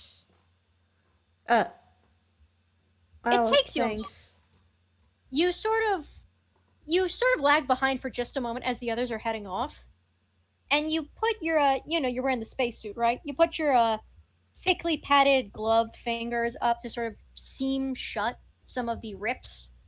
And you can read Goldwyn's Devil Dash Marathon Race. To be hosted, the date appears to have been lost to the weather. Followed by a name you can't cross out, Festival. And mentioning dining and drinks to be held in celebration of chasing out the evil. And whatever is after the evil is scratched out. But the poster appears to be depicting basically a hyper feminine, sultry, seductive type of devil lady being chased off by others. While the others look like they're treating it like a race, she's running for the hills like she's being chased by somebody with a cross or something, even though those don't exist here. It's a folksy poster for some sort of marathon, followed by a festival announcement, but you would need one more check to try and figure out what that has to do with anything. Or you can just move along. I mean, right now, I think they can make some guesses based on what they do know from scratch. But sure, what's the check? Either you can use, I'll say, insight or further investigation. However, the DC will be higher. So, I'd rather a +5 than a -2. 15. and you just met the DC. What is with you? They look nothing alike in the fact that Bell is, of course, he's stocky, he's got the pot belly going, and he looks like he just kind of looks average at the moment. This appears to have been a stereotype drawn, possibly based on him, judging by the fact it's the same colors and has the same big wide eyes. Except they've drawn the stereotype of him as some sort of hyper feminine, seductive figure instead of this? You're not sure what that has to do with anything.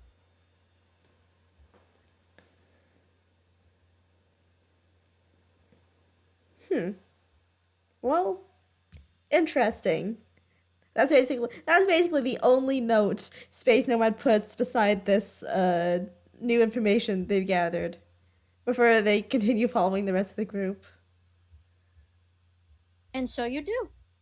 And you head through the woods, and I'll roll the one of the last checks for Bell is a survival check for the session, so 2d20. Since he knows these woods like the back of his hand. That's not the best. And that's actually not good enough for the forest. As you start wandering through, I'm gonna have to make him a wisdom save. So. The woods tower over you. The trees, even compared to the varying amounts of dead or falling leaves or the various shades of brown, these trees are just jet black. Like, that's just how the wood looks. It is like charcoal black. And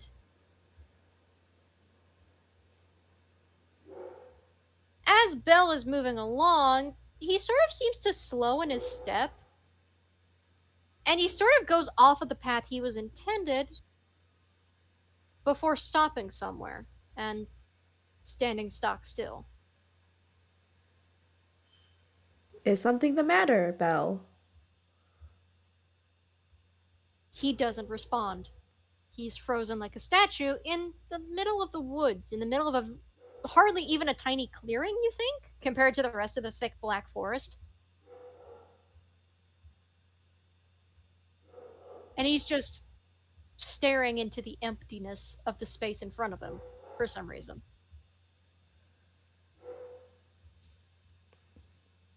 Hmm.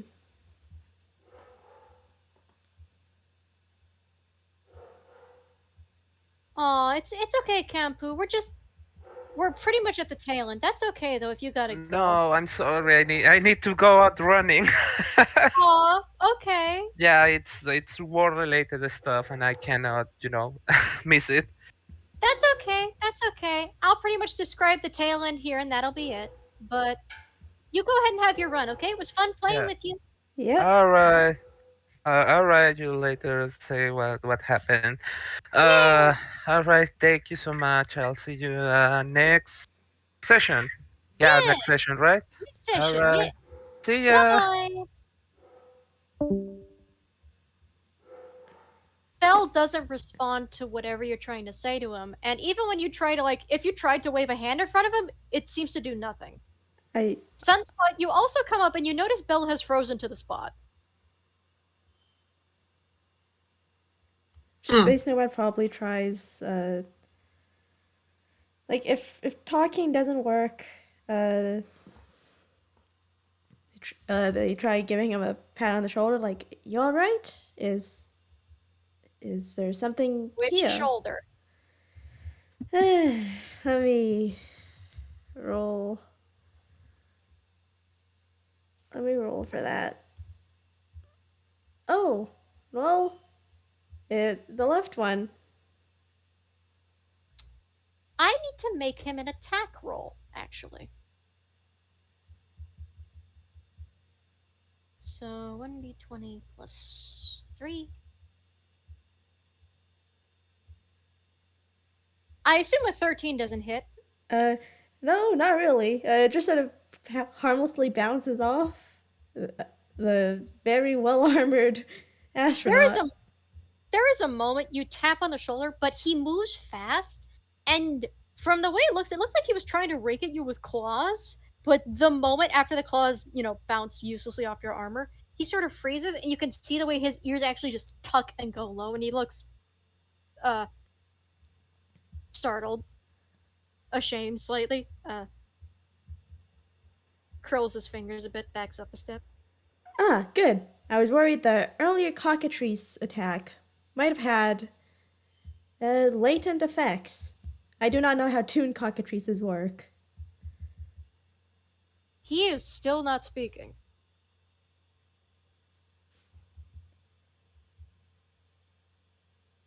I need to make him one more wisdom save.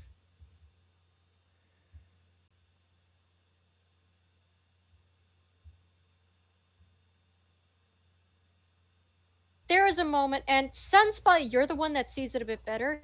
You can kind of see that he hasn't completely come down from whatever it was that had him frozen yet. He backs up one step, then another, and before you can move, he's darted off into the woods. Uh, oh no.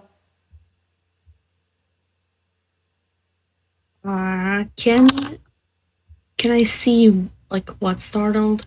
Can I try to see what startled him? You look, and there's. Actually, you know what? Roll me perception. Oh joy!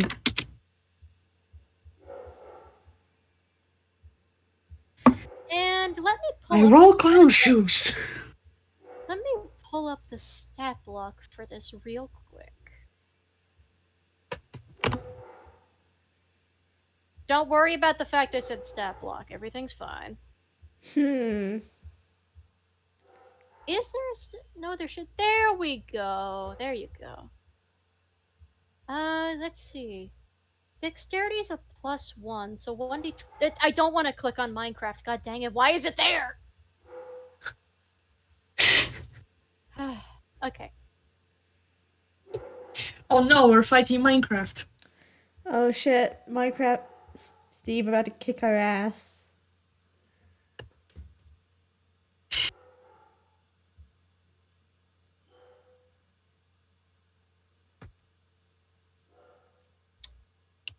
You look, and behind you, you see a figure hovering behind Space Nomad. It appears to be an adolescent, Luthbian, toon-kind lady in the style of an anthropomorphic dog, whose appearance looks heavily withered and decayed, from a fully properly painted drawing to a sketch.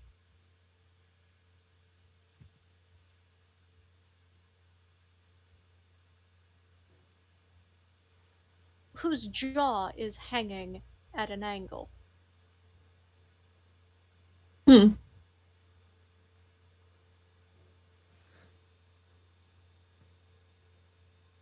She darts off after Belle, and before Space Nomad can see her, disappears. You have just spotted a ghost, and you don't need to roll Arcana to know that was a fucking ghost. Space Nomad basically just goes, "Oh no," and follows after. He goes, "Oh, hey, it's very cold, and Belle is going into a forest alone. That's no good." So, what do you do about the figure you saw vanish, Sunspot?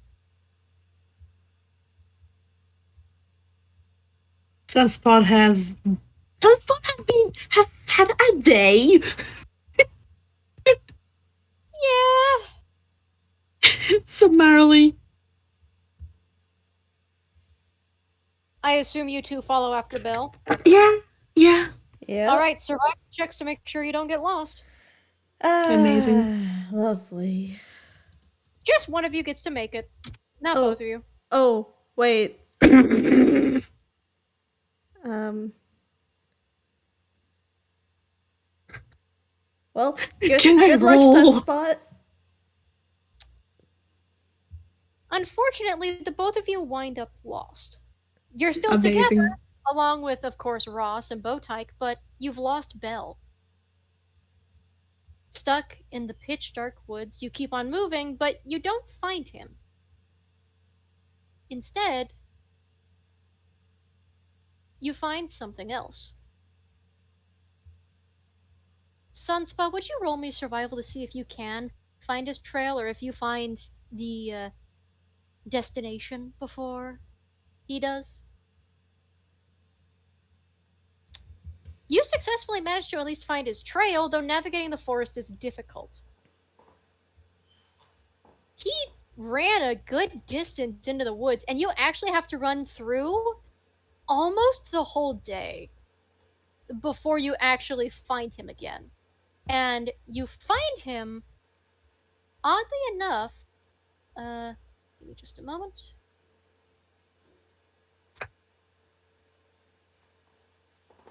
Sitting, you don't find him immediately, but you find out where his trail leads, and it leads to what appears to be a large, old tree that was converted into a form of house. Think of the house that Winnie the Pooh lives in, how that's a tree, but not quite. Hmm. Where the door is barely hanging off the hinges. Clearly nobody's lived there for several years. And it just looks cold. But it does look like those cloven hooves have clearly stomped over whatever used to be an old welcome mat and has stumbled in.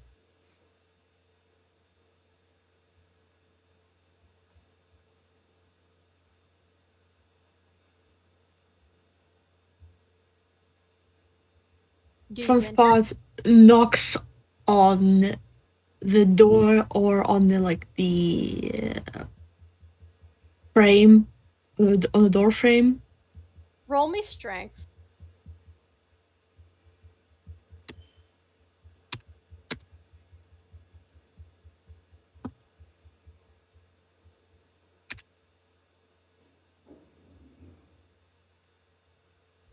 You knock, and the old door that was barely hanging on by a hinge just falls off and falls to the ground, earning a startled "Ah!"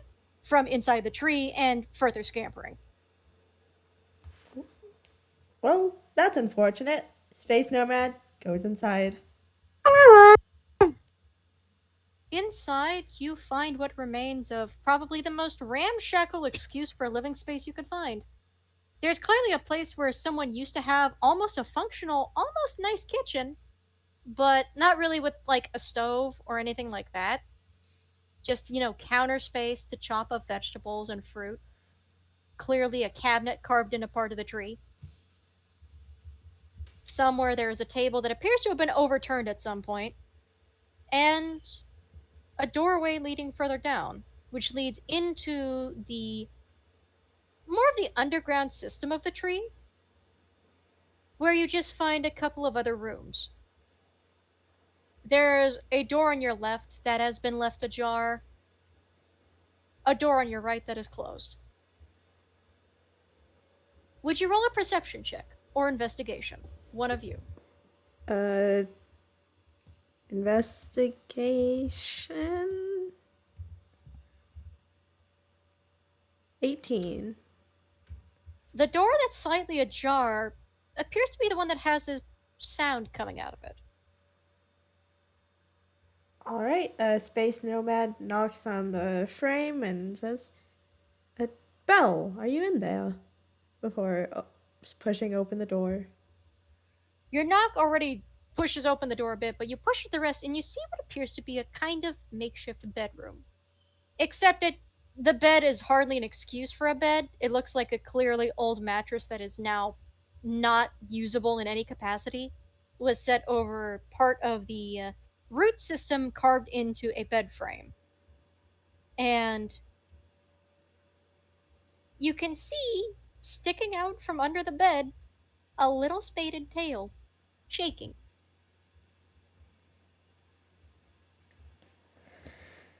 Hmm. She's not real. She's not real. She's not real. She's not. She's not real. She's not real. She's not Oh, real. Space Nomad pauses at that before looking down at Sunspot and actually lowering their voice for once. Says, I don't believe I am equipped to handle whatever this may be. Do you think you might know how to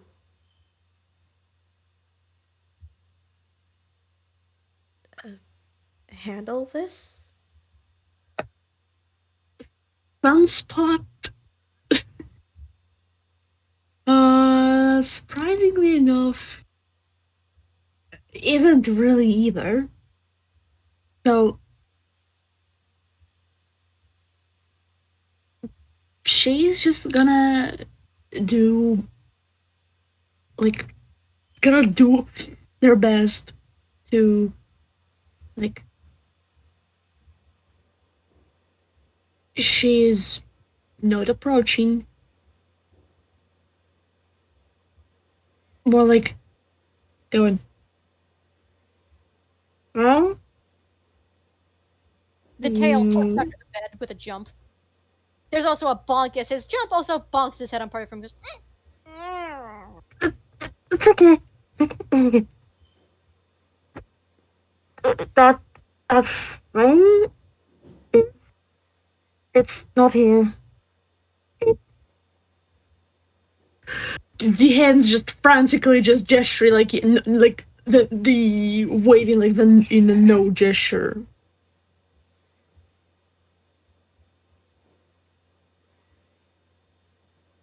You don't get an immediate response, but I would like you to try and roll.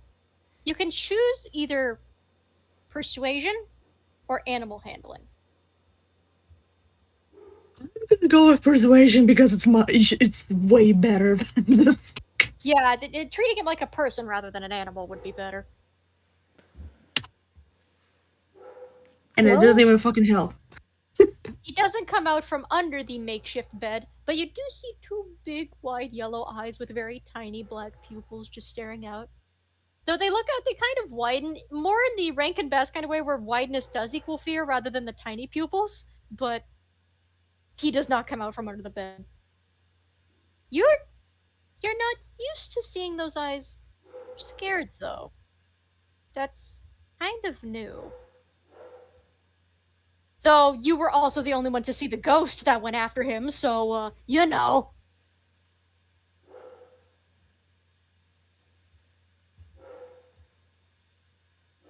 Is she gone? Sunspot nods very frantically, enthusiastically, like, yeah, she's not here. Don't worry, I'm not gonna ask. All I know it's not here. Eh, let's go. Hmm. There's a moment. Roll me one more persuasion.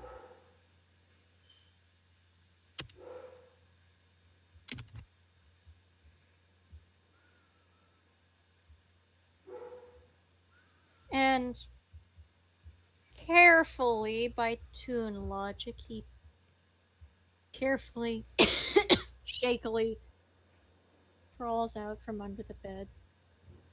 Then glances back, and for some reason, you kind of see a flicker in his eyes, and his ears droop as he recognizes whose bed he hid under, and he just sort of stays on the floor. Oh. Well, that's embarrassing. Sorry. I'm supposed to get you guys to town. I don't know what I saw back there. It's not real, not real. It wasn't there. She wasn't there. It's fine. She wasn't real. She wasn't real. Sunspot is Real. making a very, very careful step towards Belle, and She was just a figment is of imagination. That was it. is it it's okay if I no, and just gesturing like if it's okay that he's gonna move closer. Yeah, he nods. Oh, yeah, fine. It's fine. Mind your head. Um, this place wasn't carved out for very tall people. Sunspot is moving closer Wow, I and didn't think sitting down nearby. I didn't think I'd actually remember the path back here. That's funny, actually. Wow. Uh, I ran that restaurant full of things. Of course I did. I mean, to be fair, if I ran to the other room, I wouldn't be able to hide under those bits.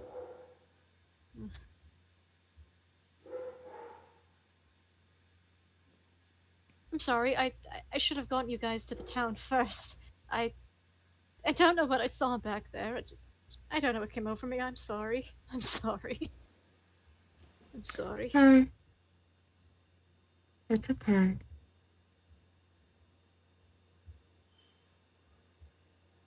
And you can see the way he wraps his. Yeah, his tail is no longer in his disguise. He kind of wraps it around himself. He glances around the room, around the roots over the roof of it.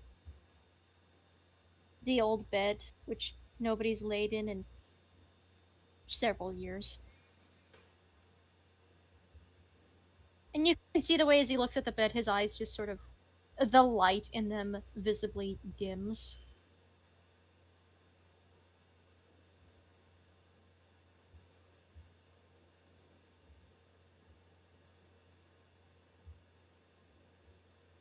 Uh,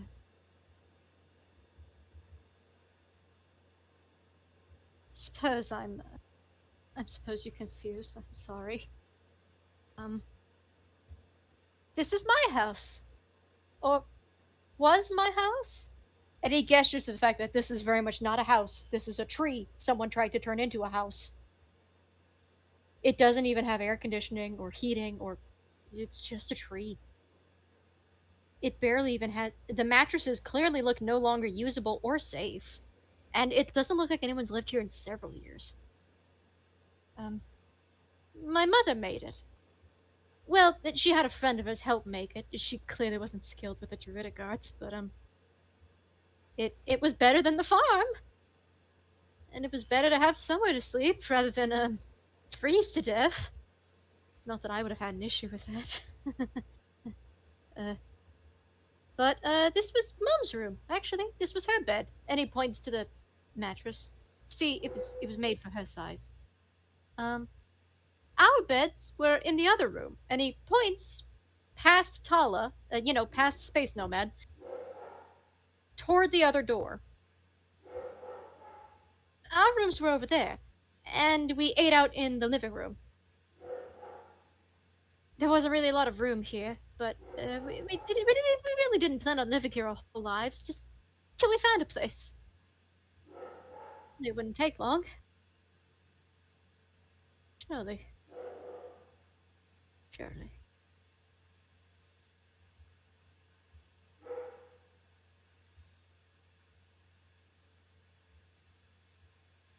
I'm not surprised I don't see anybody here, though. I don't know why I was expecting anybody to stay, but nobody did. But hey, at least she's not here.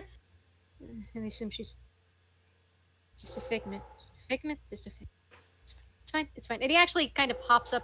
He sort of stumbles up. He almost falls off his feet again. But he's clearly trying to force himself to be better faster when he's not. He's so very not. It's fine. It's fine. It's fine. We can get the Goldwyn. We can get the Goldwyn. We'll get to Goldwyn. Besides, this isn't really a nice place to stay for too long. So, come on, Eddie. He tries to move and he almost trips over you, Sunspot. I think Oh my God. Sunspot. Sunspot. I mean, wait. Sunspot is. I got our names confused. My bad. It's okay. No, he almost tripped over Sunspot since Sunspot was trying to sit next to him on the floor and he's just trying to say, oh no, I'm fine, when he's very much not. And you don't need a medicine check to know that he's having a panic attack. Well, Space Nomad is not at all qualified to be a therapist, so they're sort of hanging back now that they're well aware that this is a psychological problem and not physical. Neither is Sunspot. So, we should get to town. I mean, if we found if we found the old house, then hang on a minute. What just? And he kind of grabs his throat for a minute, like the hell happened to my voice? No, it's fine. It's fine. He's not gonna worry about it. Anyway, so let's see. This was the old tree. Stayed in here until we were picked. Who picked us up? No, someone picked us up. Someone picked us up after Mum died. Somebody picked us up. I don't remember the way to town from here, but if we can find that house, then we can find the way to town. Come on! And he actually just sort of stumbles off. Oh, sorry. This way. Come on. Are you all right, Belle? Were you hurt? I'm fine. While on... I'm fine. Totally. And he bangs his head on a doorframe. I'm fine. You don't gotta worry about the thing. I'm fine. Are you sure? You seem a bit disoriented. Oh yeah, no, probably just a hallucination or something. As long as it wasn't real, it's fine.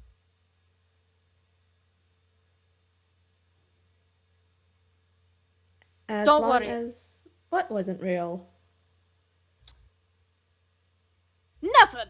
Absolutely nothing. Sunspot is giving Space Nomad a big old shove in the side. Just go. Oh. Sunspot clearly knows. Okay, let's not escalate. Elbow the Space Nomad, please. Okay, so I can't I can't remember the way to town from this spot, but I know after Mum passed, we were picked up by someone else. A friend of mine, not Mum's. He liked me, but where did he live? He didn't live in town. He was on the outskirts. His he was and he's gonna roll a survival check to see if he can actually find his way either to that house or to town. So this is gonna be his last survival check. So this is very much the tail end. No, he's not coping well. He's kind of he's almost spinning around, but he cannot figure out where he wants to go. Are you sure you don't want a moment to take a break? No, I mean, I'm fine, really. We can't afford to take a break. There's the town and the vault, and and and you do hear a tiny voice from the waist, from where he's now keeping the little doll head go. I think you need to sit down for a minute. Is that okay? I don't need to sit. I'm fine. The sooner we get this done, the sooner I can leave. But we can't get it Eddie, done panicking. I don't think that isn't a lot of, you know, worth listening right now. You just sort of you can see the way the ears droop, and with how frantic he was getting, he was almost losing frames, going from moving more like a, Chuck Jones to almost moving like Rankin Bass, but then he just sort of slows and he goes back to the normal movement and just sort of, I suppose a 5 minute break wouldn't hurt. And he just sort of stumbles over and he tries to sit in one of them, and I need to make a roll. He tries to sit in a chair and it breaks. Just psh, wood just splinters over, and he just stays on the floor. He just buries his face in his hands. Well, I guess it's a good time for lunch. It is about. I mean, is it about that time of the day? I forgot how much time passed.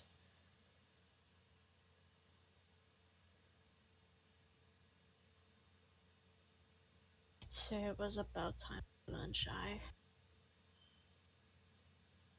And as he's dragging his paws down his face, Sunspot or Space Nomad, or both of you, if you would like to, you may make a perception check. Sure thing.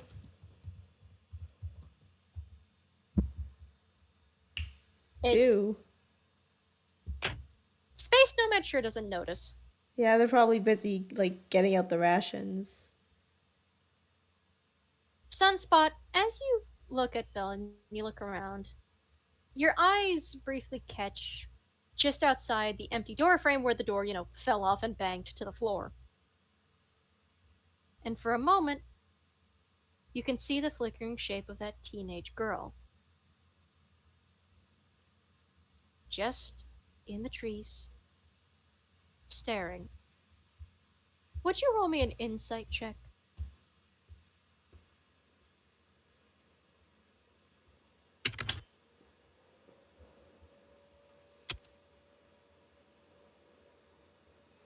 How in the fuck?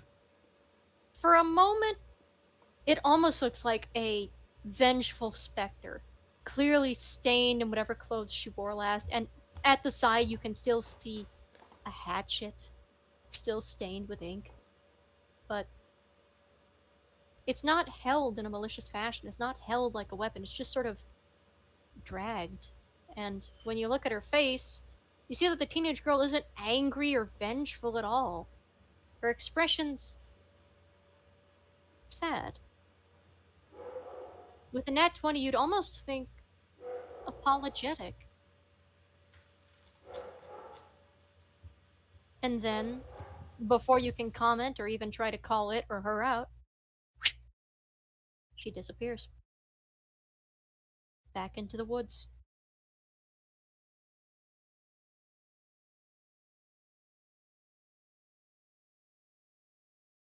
And as you're left there pondering what or who you saw and why she looked the way she did, after seemingly following Belle back to what you can clearly gather was an excuse for a home once, that is where we'll cut to black and leave to be continued. I would like to thank the listeners for being here with us, even through difficulties and various situations coming up. I would like to say I do hope Blue's situation improves, and hopefully I don't drag it for too long next time, that way nobody else has to leave. But in the meantime, I do hope all the players enjoyed themselves and the audience enjoyed what they heard. And we'll see you in the next part. Have a good one, folks.